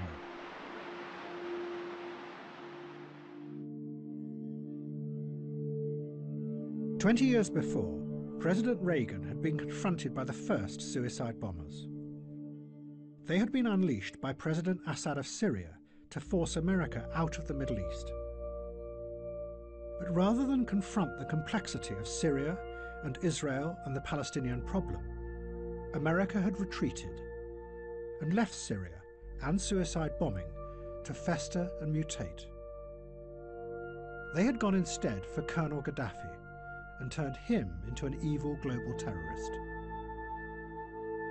But in the process, this changed the way people saw and understood terrorism. Instead of a violence born out of political struggles for power, it became replaced by a much simpler image of an evil tyrant at the head of a rogue state, who became more like an arch criminal who wanted to terrorize the world.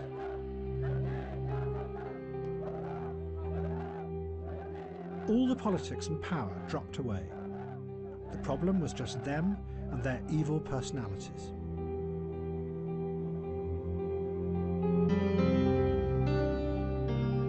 And after 9/11, this led to a new and equally simple idea: that if only you could remove these tyrannical figures, then the grateful people of their country would transform naturally into a democracy, because they would be free of the evil. We owe it to the future of civilization not to allow the world's worst leaders to develop and deploy and therefore blackmail freed-loving countries with the world's worst weapons. We know they've already got chemical and biological weapons there. We know that they're certainly doing their best to acquire nuclear weapons technology. If we allow them to do that and do nothing about it, then I think later generations will consider us deeply irresponsible. Both Tony Blair and George Bush became possessed by the idea of ridding the world of Saddam Hussein. so possessed that they believed any story that proved his evil intentions. And the line between reality and fiction became ever more blurred. In September 2002, the head of MI6 rushed to Downing Street to tell Blair excitedly that they had finally found the source that confirmed everything. The source, he said, had direct access to Saddam Hussein's chemical weapons program, which was making vast quantities of VX and sarin nerve agents. The nerve agents were being loaded into linked hollow glass spheres. But then someone in MI6 noticed that the detail the source was describing was identical to scenes in the 1996 movie The Rock, starring Sean Connery and Nicolas Cage.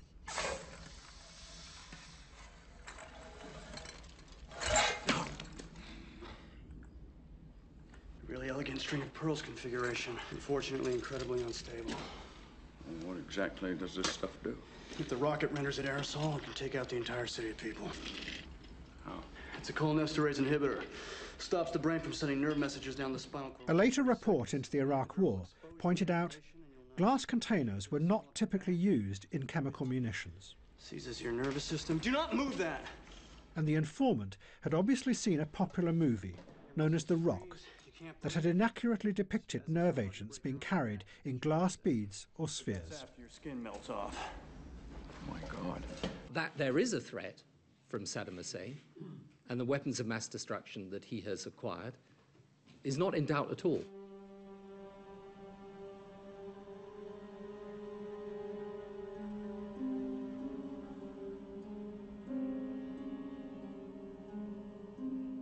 Hafez al-Assad had died in 2000. His son Bashar became the new president of Syria. But he couldn't escape the inexorable logic of what his father had started. 20 years before, his father had sent Shiite suicide bombers to attack the Americans in Lebanon. Now, as America and Britain invaded Iraq, Bashar decided that he would copy his father. But what he was about to let loose would tear the Arab world apart, and then come back to try to destroy him.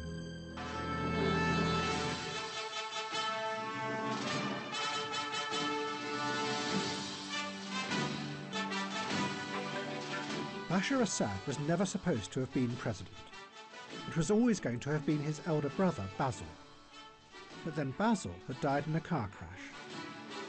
So now, Bashar took over the giant palace that his father had built above Damascus.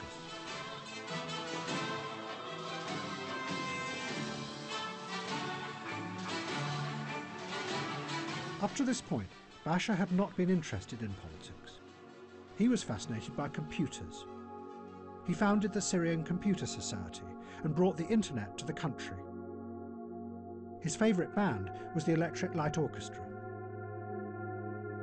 But now he was president. And he set out to attack America.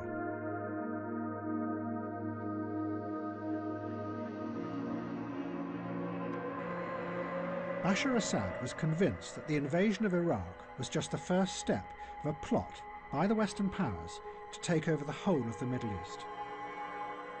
He knew that the invasion had outraged many of the radical Islamists in Syria, and what they most wanted to do was to go to Iraq and kill Americans. So Bashar instructed the Syrian intelligence services to help them do this. Syrian agents set up a pipeline that began to feed thousands of militants across the border and into the heart of the insurgency. And it grew. Within a year, almost all the foreign fighters from across the world were coming through Syria. And they brought suicide bombing with them. The Americans estimated that 90% of the suicide bombers in Iraq were foreign fighters.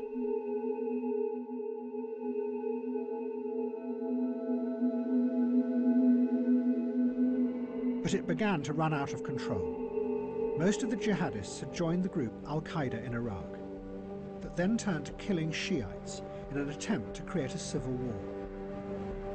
And the force that had originally been invented by the Shiites, suicide bombing, now returned and started to kill them. Then, this. A moment of silence before people realized what was happening. A few seconds ago, we just had repeated explosions in the street below me. People are now fleeing in terror from the central square around the mosque. This is what everybody feared. We just heard another explosion in the distance, that somebody would try to target this religious festival to try to bring about a sectarian conflict in Iraq.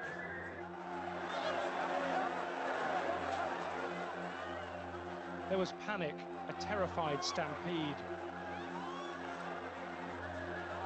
But some of these people were running into the next bombs.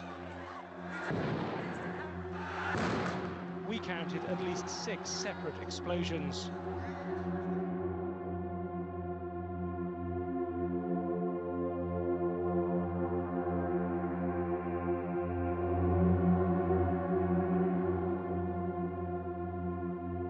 Tony Blair and George Bush were faced by disaster. Iraq was imploding, while at home they were being accused of lying to their own people to justify the invasion. What they desperately needed was something that would show that the invasion was having a good effect in the Arab world. So they made an extraordinary decision. They turned for help to the man who they had always insisted was one of the world's most dangerous tyrants, Colonel Gaddafi. And instead, they set out to make him their new best friend. It was going to be the highest achievement of perception management. A man who had been created by the West as a fake global supervillain was now going to be turned into a fake hero of democracy. And everyone, not just politicians, would become involved. Public relations, academics, television presenters, spies, and even musicians were all going to help reinvent Colonel Gaddafi. It would show just how many people in the Western establishment had by now become the engineers of this fake world.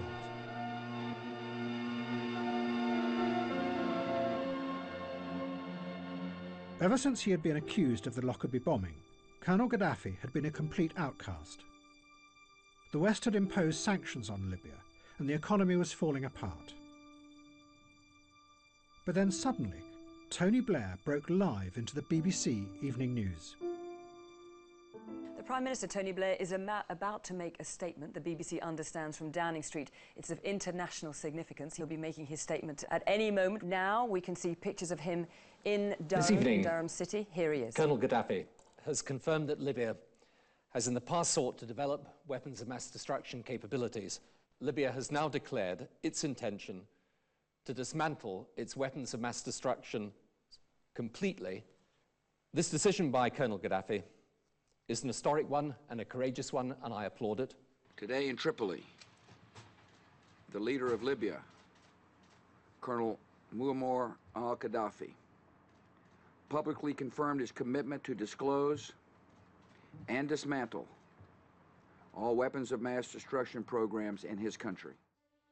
Colonel Gaddafi now became for Western politicians a heroic figure. His decision to give up his weapons of mass destruction seemed to prove that the invasion of Iraq could transform the Middle East. And Tony Blair travelled to meet Gaddafi in his desert tent, to welcome him back into what one journalist called the community of civilized nations.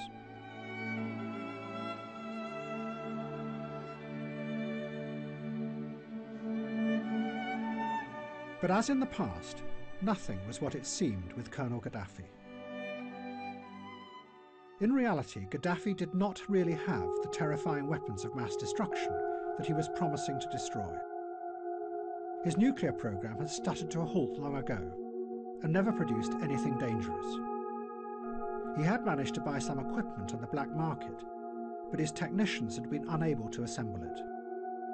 His biological weapons were non-existent. All he had was some old mustard gas in leaking barrels.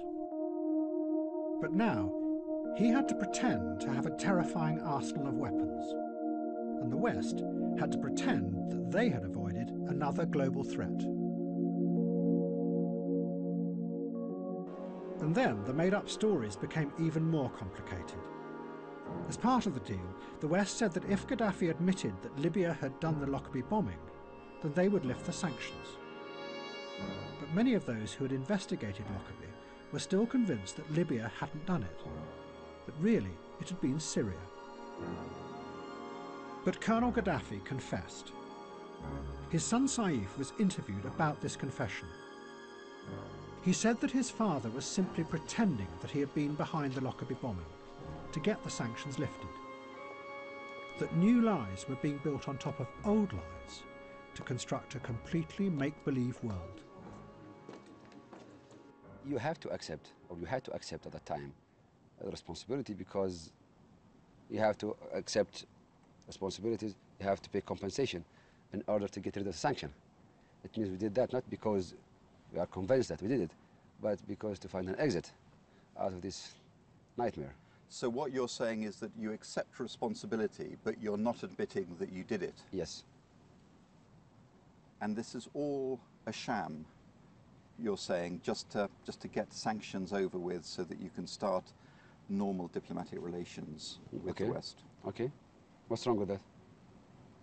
It's a very cynical way to behave as a country, isn't it? Many people would say. First of all, I mean, the Americans in the British, they told us to write that letter. They told us to pay compensation.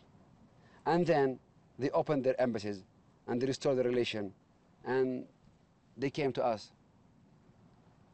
It was their game, not our game. That's great, thank you. Does the leader know there's a picture on the television? Are you going to tell him? Oh, good, thank you.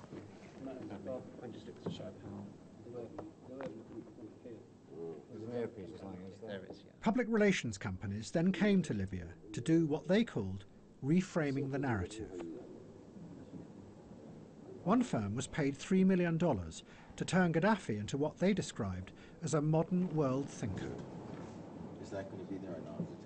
Okay. We're going in 10.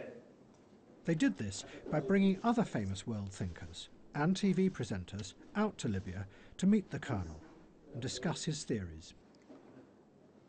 Hello and welcome to Libya in the Global Age, a conversation with Muammar Gaddafi. But first, let's get the story so far of Libya. One world thinker was called Lord Anthony Giddens. Coincidentally, he had a theory which he called the Third Way, which had inspired Tony Blair. Colonel Gaddafi's own theory was called the Third Universal Theory. Lord Giddens later wrote about his talks with the Libyan leader.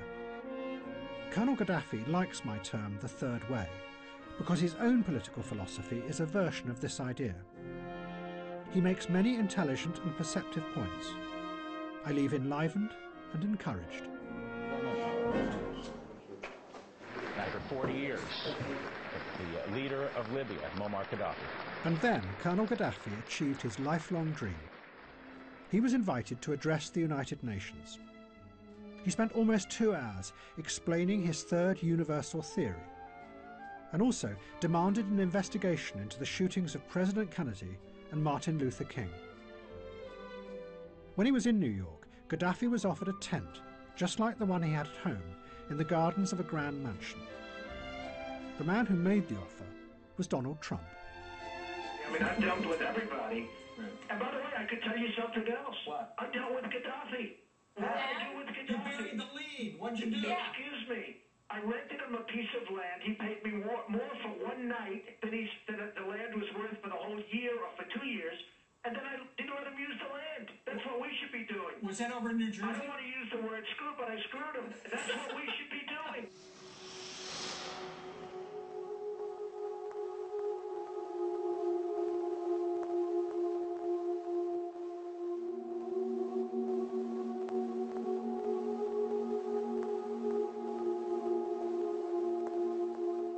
People in Britain and America now began to turn away from politics. The effect of the Iraq War had been very powerful. Not only did millions of people feel that they had been lied to over the weapons of mass destruction, but there was a deeper feeling that whatever they did or said had no effect. That despite the mass protests and the fears and the warnings, the war had happened anyway. Liberals, radicals, and a whole new generation of young people retreated. They turned instead to another world that was free of this hypocrisy and the corruption of politics. They went into cyberspace. Once upon a time it was you I know.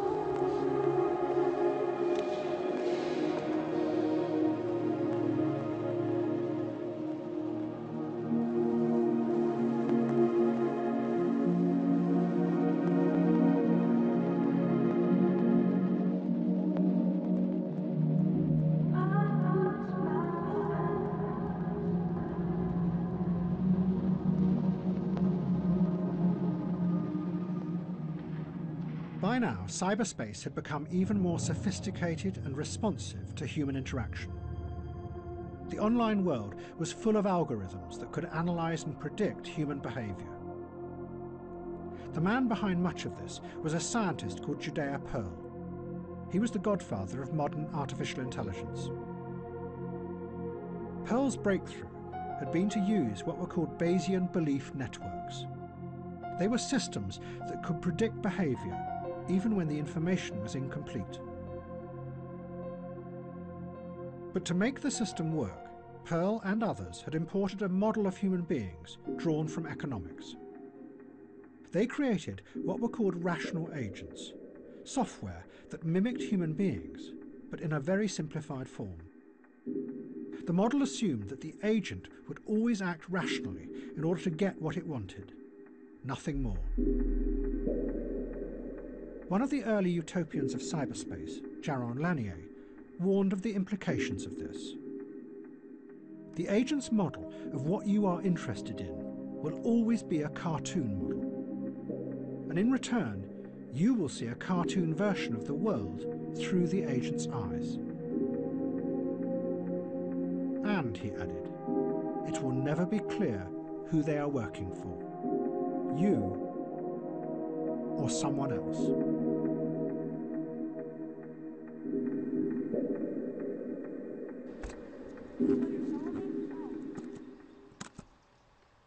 New technology began to allow people to upload millions of images and videos into cyberspace.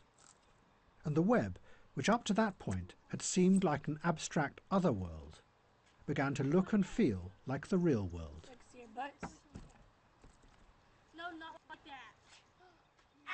From videos of animals, personal moments of experience, extraordinary events, to horrific terror videos, more and more was uploaded.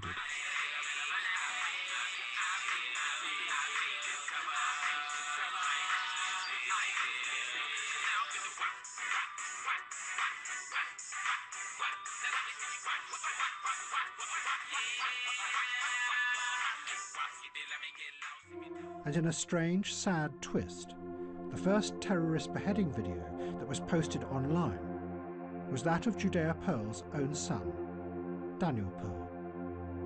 He was a journalist for the Wall Street Journal and had been kidnapped by radical Islamists in Pakistan. They recorded what they said was his confession and then his killing. My name is Daniel Pearl. I'm a Jewish American. I come from, on my father's side, a family of Zionists. My father's Jewish. My mother's Jewish. I'm Jewish. Only now do I think about that some of the people in Guantanamo Bay must be in a similar situation. This was a new world that the old systems of power found it very difficult to deal with. In the wake of the 9/11 attacks, the security agencies secretly collected data from millions of people online. One program was called Optic Nerve. It took stills from the webcam conversations of millions of people across the world, trying to spot terrorists planning another attack. The program did not discover a single terrorist, but it did discover something else. A top-secret assessment said, unfortunately, there are issues with undesirable images within the data. it would appear that a surprising number of people are using webcam conversations to show intimate parts of their body to the other person. Also, the fact that the software allows more than one person to view a webcam stream means that it appears to be being used to broadcast pornography.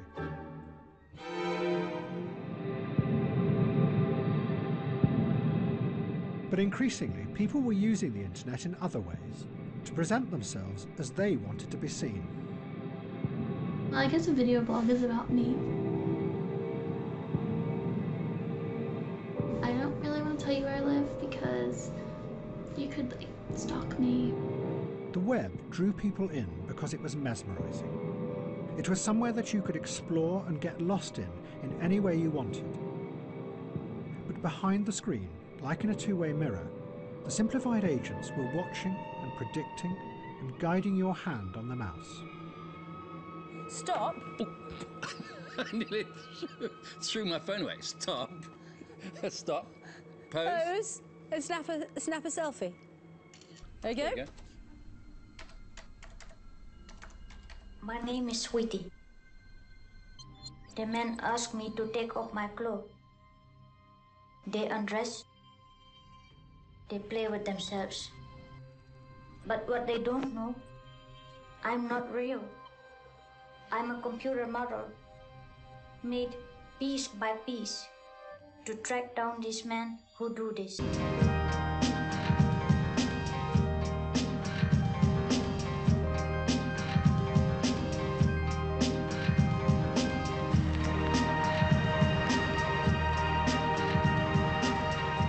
As the intelligence systems online gathered ever more data, new forms of guidance began to emerge. Social media created filters, complex algorithms that looked at what individuals liked and then fed more of the same back to them. In the process, individuals began to move, without noticing, into bubbles that isolated them from enormous amounts of other information. They only heard and saw what they liked. And the news feeds increasingly excluded anything that might challenge people's pre-existing beliefs. Now it's alright, I know when my own life is coming, I say you will call on yourself.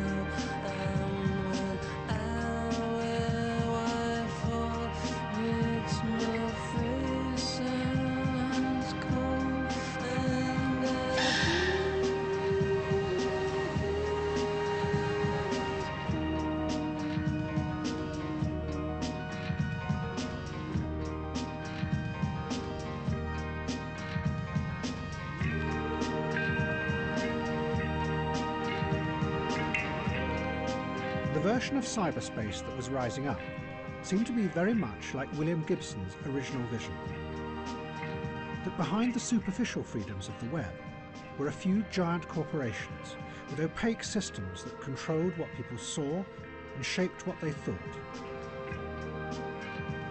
And what was even more mysterious was how they made their decisions about what you should like and what should be hidden from you. But then, the other utopian vision of cyberspace re-emerged.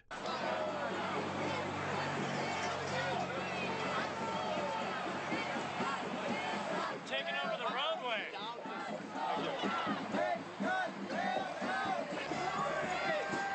Take it!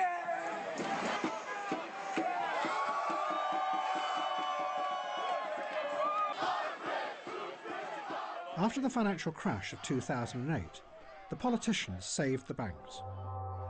But they did practically nothing about the massive corruption that was revealed in its wake.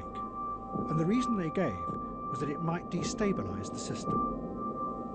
Public anger burst out. The Occupy movement took over Wall Street, and then the Senate in Washington. The issue is that certain individuals that are very wealthy have pretty much corrupted our political system, and this is like the heart of it. I mean, this is a Senate building. These people have been bought off, and they've basically corrupted our democracy, and it's literally killing people. I'm an Iraqi war vet. I went to Iraq in 2009. I see what happens firsthand when we let corruption rule our government and our democracy, and we're coming here today basically just to raise awareness. What drove the Occupy movement was the original dream of the internet that people like John Perry Barlow had outlined in the early 1990s. In his declaration of the independence of cyberspace, Barlow had described a new world, free of politics and the old hierarchies of power. A space where people connected together as equals in a network and built a new society without leaders. Now, the Occupy movement set out to build that kind of society in the real world. The camps were to be the models. All the meetings used the idea of the human microphone. People throughout the crowd repeated a speaker's words so everyone could hear them. We are now going to vote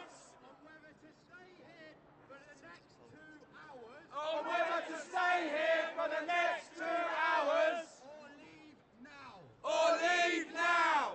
But if someone wanted to challenge the speaker, the human amplifiers also had to repeat their words. So their voice had equal power. What she said, what she said, what's that, what's that, the proposal. Each person was an autonomous individual who expressed what they believed. But together they became components in a network that organized itself through the feedback of information around the system. You could organize people without the exercise of power. Just in Egypt.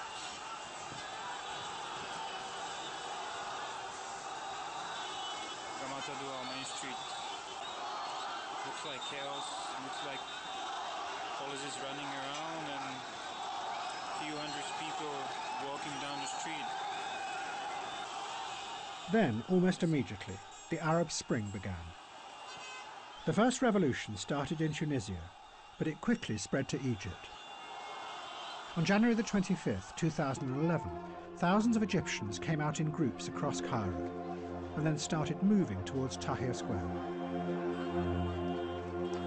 It seemed like a spontaneous uprising, but the internet had played a key role in organizing the groups. One of the main activists was an Egyptian computer engineer called Wael Ghonim. He worked for Google in Egypt, but he had also set up the Facebook site that played the key role in organising the first protests. As hundreds of thousands took over Tahrir Square, Ghonim gave an interview on Egyptian TV. ما كانوش مصدقين يعني ايه شويه شباب انا كنت بسميهم على الصفحه زمان عيال الفيسبوك. هم كانوا بيسمونا زمان ايام وقفات خالد سعيد في اول ما طلعنا خالص شويه العيال اللي على الفيسبوك اللي بيعملوا شويه دوشه مش مصدقين ان الشباب دول نزلوا بعشرات الالاف يوم ال 25. فارجوكم يا جماعه مفيش ابطال، الابطال هم الناس اللي في الشارع، الابطال هو كل واحد فينا، مفيش النهارده واحد راكب الحصان هو اللي بيضرب السرج ويحرك الناس، اوعى حد يضحك عليكم ويقول لكم كده. دي ثورة شباب الانترنت، دي ثورة شباب الانترنت اللي بقت بعد كده ثورة شباب مصر، اللي بعد كده بقت ثورة كل مصر. But Ghonim was also overwhelmed by the power this new technology had. That a computer engineer with a keyboard could call out thousands of people, some of whom then died in the midst of the protests. أنا عايز أقول لكل أم وكل أب بجد فقد ابنه. أنا آسفة بس دي مش غلطتنا. والله العظيم ما غلطتنا. دي غلطة كل واحد كان ماسك في السلطة ومثبت فيها.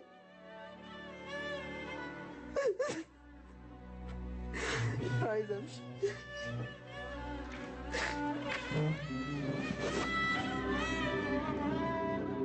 Many liberals in the West saw this as proof of the revolutionary power of the internet. Again, it seemed to be able to organize a revolution without leaders. A revolution powerful enough to topple a brutal dictator who had been backed by America and the West for 30 years.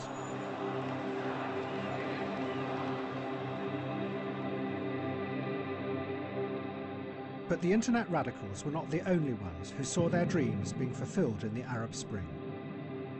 Many of the political leaders of the West also enthusiastically supported the revolutions because it seemed to fit with their simple idea of regime change. It might have failed in Iraq, but now the people everywhere were rising up to rid themselves of the evil tyrants, and democracy would flourish.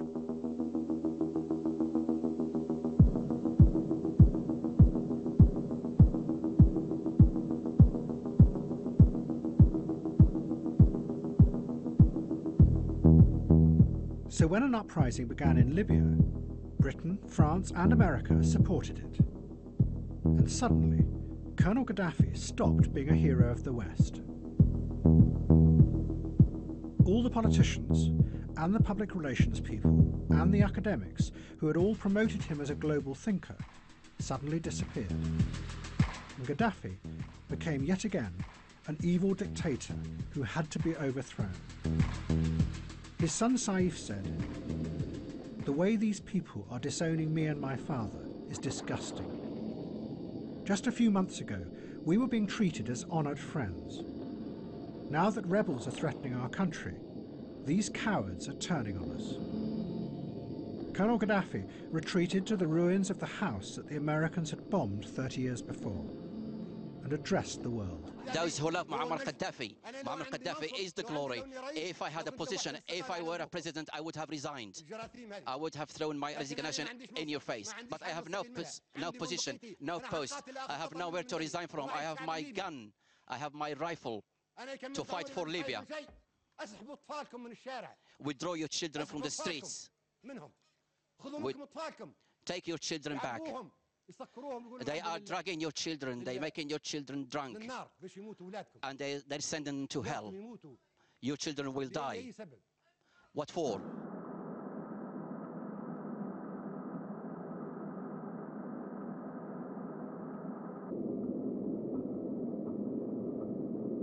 In November 2011, a large convoy was spotted driving at high speed away from Colonel Gaddafi's hometown of Sirte. An American drone, controlled from a shed outside Las Vegas, was sent to follow it.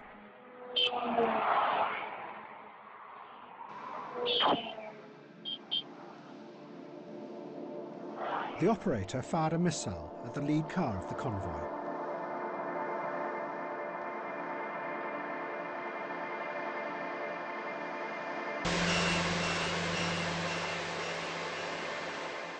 Gaddafi then fled, looking for shelter from the oncoming rebel forces. He hid under the road in a drainage pipe.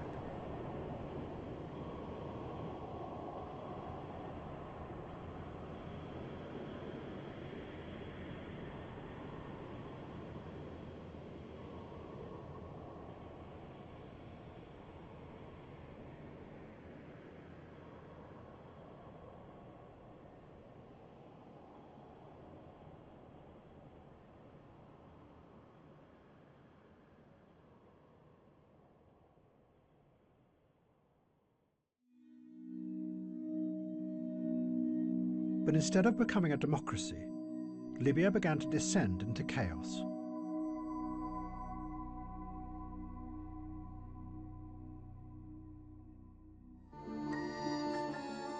And the other revolutions were also failing. The Occupy camps had become trapped in endless meetings, and it became clear that there was a terrible confusion at the heart of the movement. The radicals had believed that if they could create a new way of organising people, then a new society would emerge.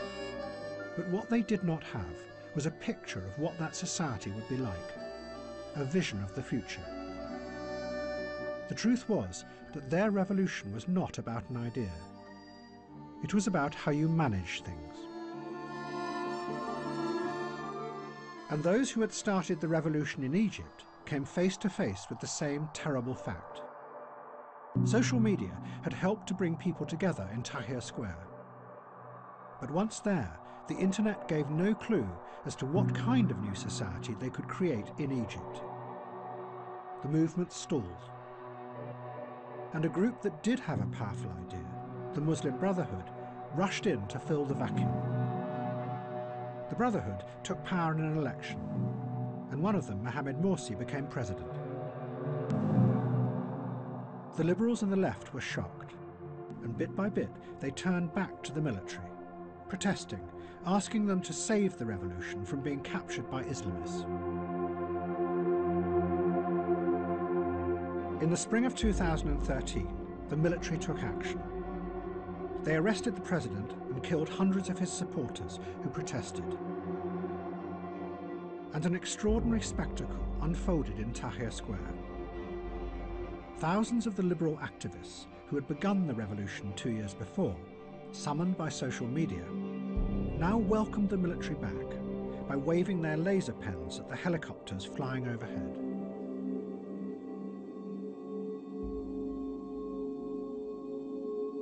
The crowd had been summoned there, once again, by Facebook.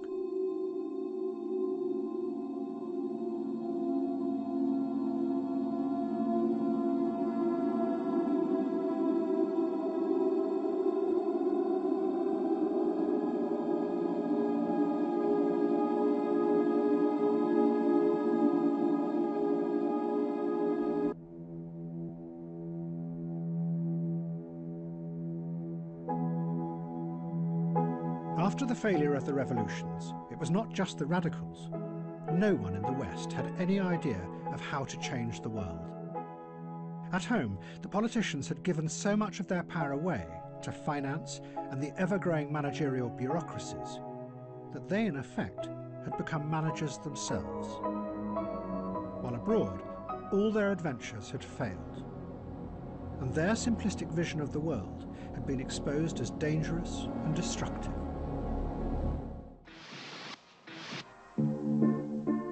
But in Russia, there was a group of men who had seen how this very lack of belief in politics and dark uncertainty about the future could work to their advantage. What they had done was turn politics into a strange theatre, where nobody knew what was true or what was fake any longer. They were called political technologists, and they were the key figures behind President Putin. They had kept him in power, unchallenged, for 15 years. Some of them had been dissidents back in the 1970s, and had been powerfully influenced by the science fiction writings of the Strugatsky brothers. 20 years later, when Russia fell apart after the end of communism, they rose up and took control of the media. And they used it to manipulate the electorate on a vast scale. For them, reality was just something that could be manipulated and shaped into anything you wanted it to be.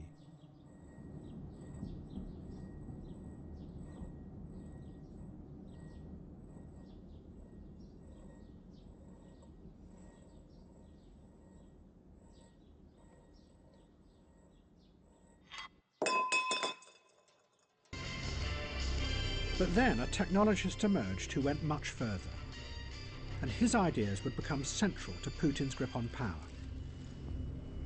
He was called Vladislav Surkov. Surkov came originally from the theatre world, and those who have studied his career say that what he did was take avant-garde ideas from the theatre and bring them into the heart of politics. Surkov's aim was not just to manipulate people, but to go deeper and play with and undermine their very perception of the world, so they are never sure what is really happening.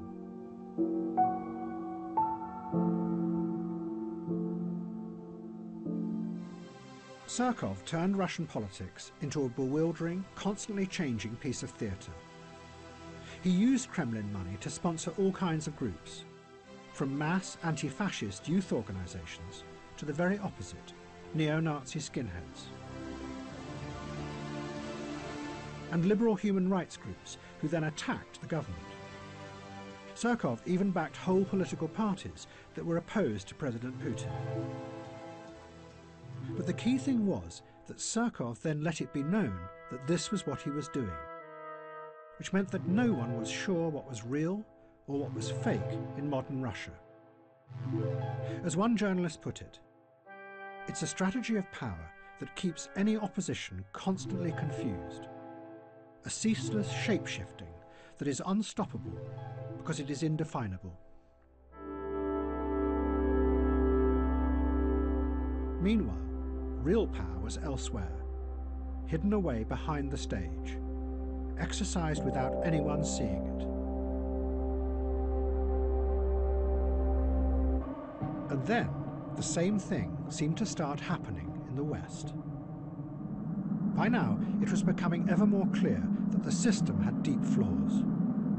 Every month, there were new revelations of most of the bank's involvement in global corruption, of massive tax avoidance by all the major corporations, of the secret surveillance of everyone's emails by the National Security Agency. Yet no one was prosecuted, except for a few people at the lowest levels. And behind it all, the massive inequality kept on growing. Yet the structure of power remained the same. Nothing ever changed, because nothing could be allowed to destabilize the system. But then, the shape-shifting began. Thank you very much. So nice. So amazing. So amazing.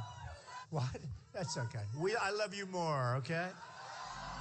The campaign that Donald Trump ran was unlike anything before in politics. Nothing was fixed. What he said, who he attacked, and how he attacked them was constantly changing and shifting.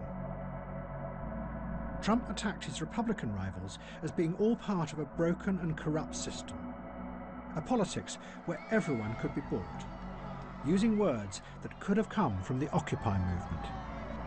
You've also donated to several Democratic candidates, Hillary Clinton included, Nancy Pelosi. You explained away those donations, saying you did that to get business-related favors. And you said recently, quote, "When you give, they do whatever the hell you want them to do." You better believe it. So what specifically did they do?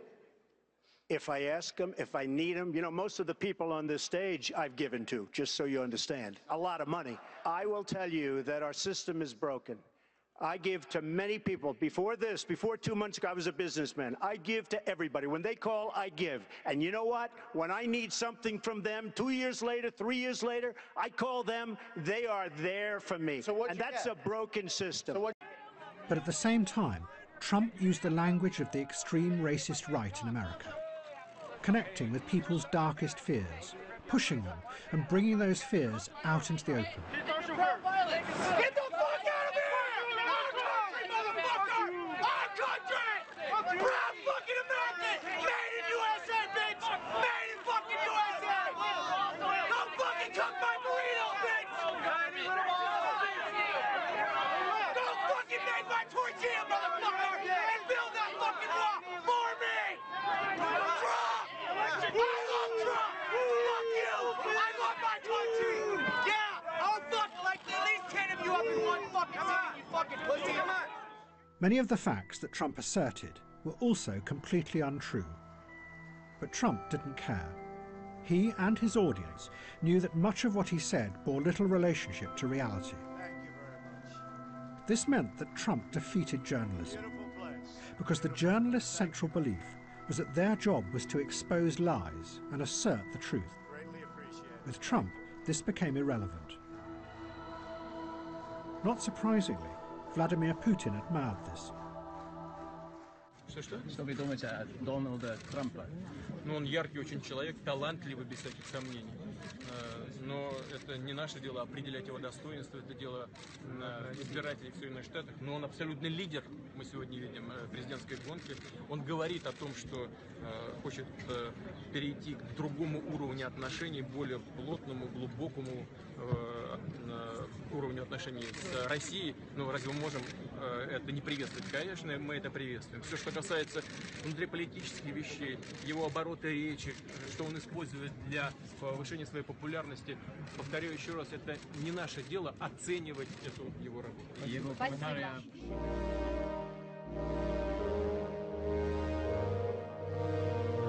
The liberals were outraged by Trump, but they expressed their anger in cyberspace, so it had no effect, because the algorithms made sure that they only spoke to people who already agreed with them.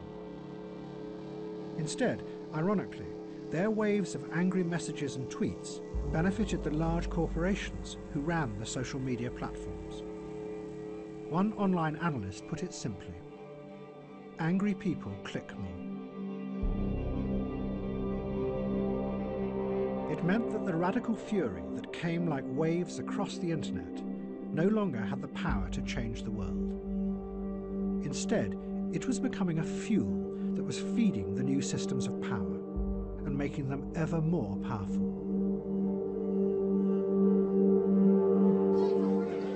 But none of the liberals could possibly imagine that Donald Trump could ever win the nomination. It was just a giant pantomime. And then, of course, there's Donald Trump. Donald Trump has been saying that he will run for president as a Republican, which is surprising since I just assumed he was running as a joke.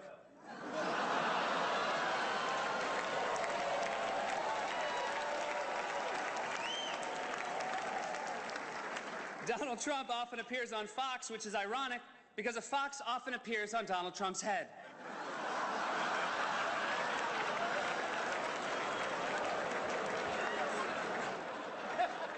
Donald Trump owns the Miss USA pageant, which is great for Republicans because it will streamline their search for a vice president.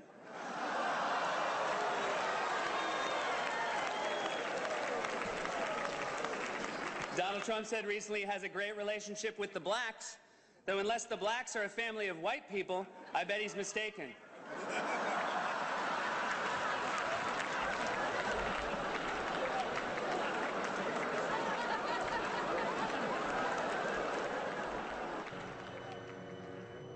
But underneath the liberal disdain, both Donald Trump in America and Vladislav Surkov in Russia had realized the same thing: that the version of reality that politics presented was no longer believable, that the stories politicians told their people about the world had stopped making sense. And in the face of that, you could play with reality, constantly shifting and changing, and in the process further undermine and weaken the old forms of power.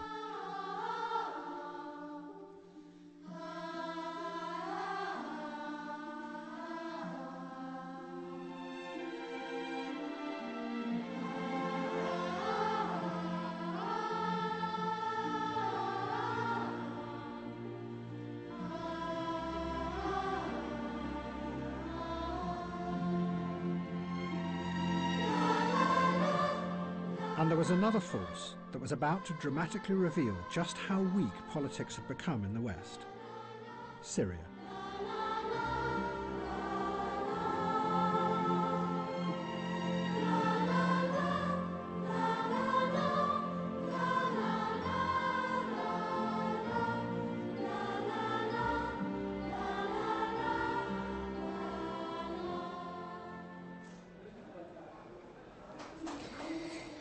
The attack happened here at a central police station in Damascus. Police say the bomber came up the stairs.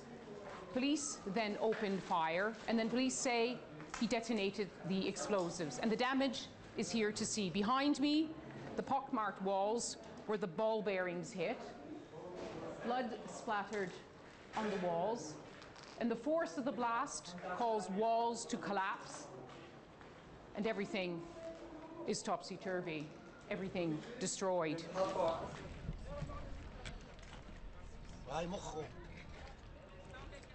By now, Syria was being torn apart by a horrific civil war. What had started as part of the Arab Spring had turned into a vicious battle to the death between Bashar Assad and his opponents. And at the heart of the conflict was the force that his father had first brought to the West: suicide bombing.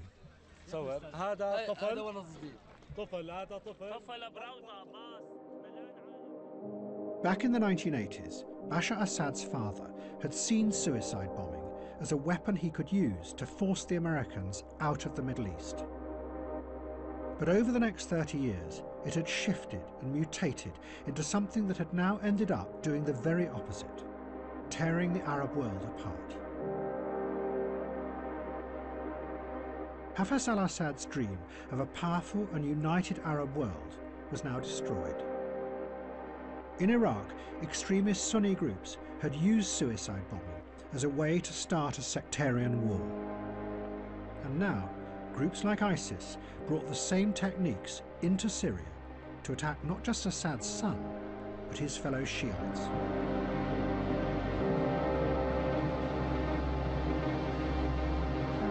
And like his father, Bashar Assad retaliated with a vengeful fury, and the country fell apart. Allahu Akbar.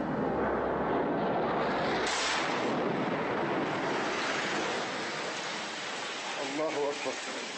Allahu Akbar.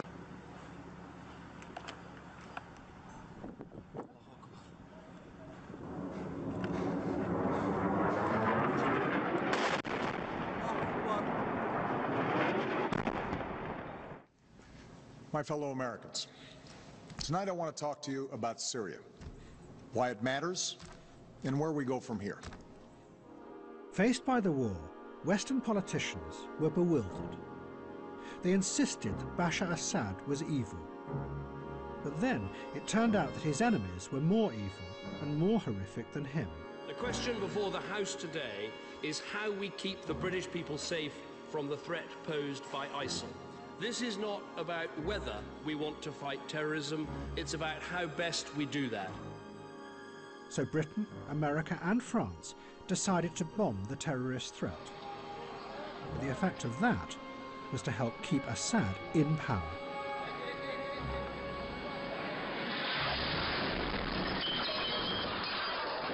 Then it became more confusing. Suddenly, the Russians intervened. President Putin sent hundreds of planes and combat troops to support Assad. But no one knew what their underlying aim was. They seemed to be using a strategy that Vladislav Surkov had developed in the Ukraine.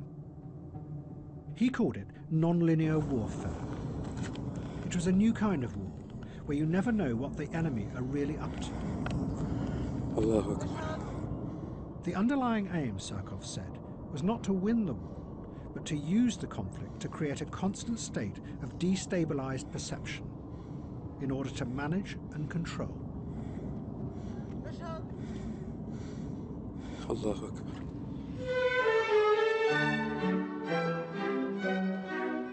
In March 2016, the Russians suddenly announced with a great fanfare that they were leaving Syria.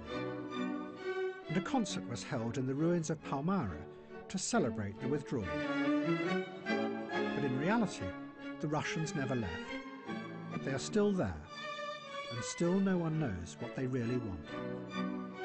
كانت الأمور أسهل ما كنا نتصور رغم أن هذا المكان كان له أهمية.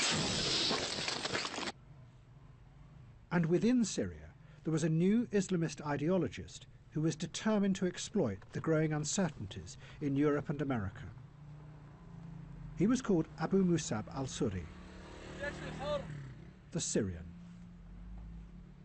وبالمثال هذا يقع فيه كثير من الكتاب الذين اختاروا أن يكونوا كتاب جهاديين وكتاب للجهاد وما مارسوا الجهاد ولا Al-Suri had originally worked with Osama bin Laden in Afghanistan, but he had turned against him. Al-Suri gave lectures that had a powerful effect on the Islamist movement. He argued that bin Laden had been wrong to attack the West head-on, because it created a massive military response that had almost destroyed Islamism. Instead, al-Suri said, independent groups or individuals should stage random small-scale attacks on civilians in Europe and America. The aim was to spread fear, uncertainty and doubt, and undermine the already failing authority of Western politicians.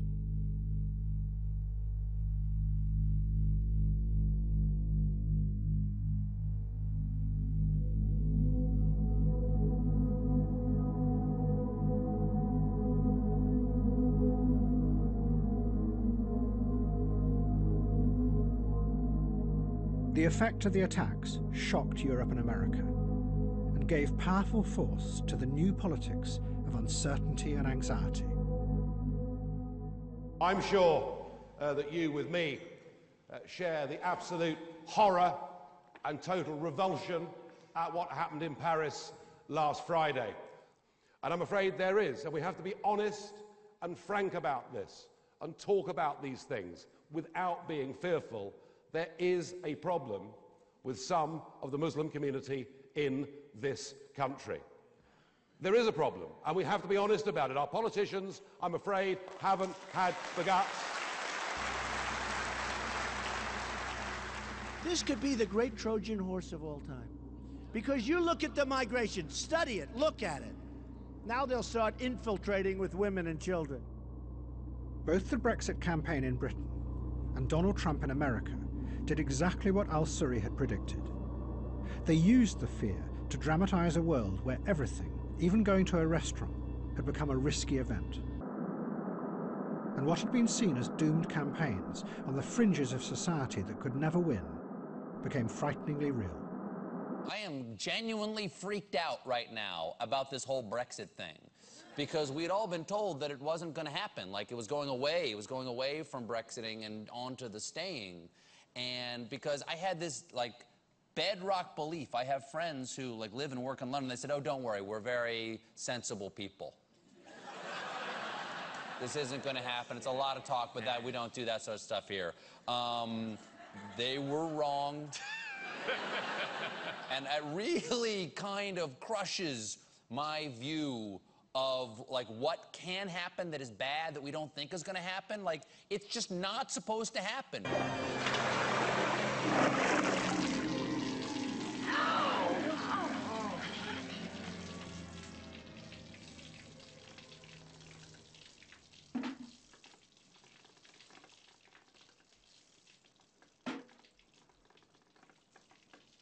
I feel like we're watching the stirrings of fascism in Europe again, and I genuinely never thought it would be my country that did that.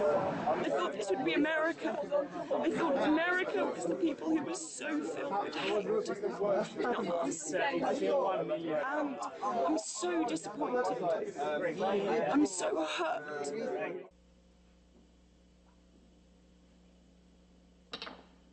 Z.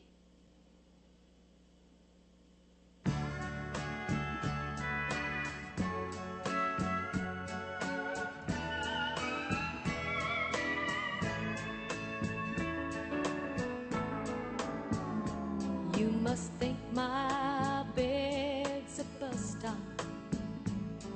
The way you come and go, I ain't seen you with the lights on 2 nights in a row. So pack your rusty razor. Don't bother with goodbye. Your cup runneth over, but mine is always dry. Standing room only, I can't stand no more. Standing room only, outside my door.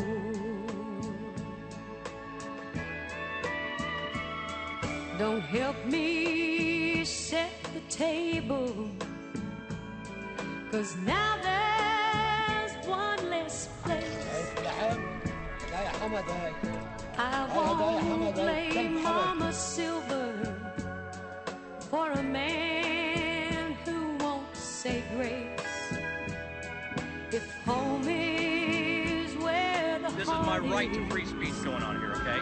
then your home's on the streets. Me, I'll read a good book, turn out the lights, and go to sleep. Standing room only, I can't stand no more, no more.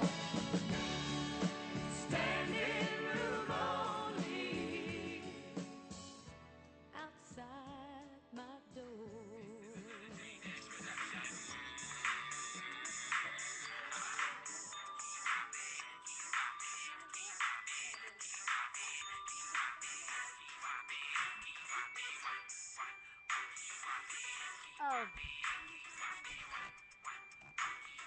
you're on video.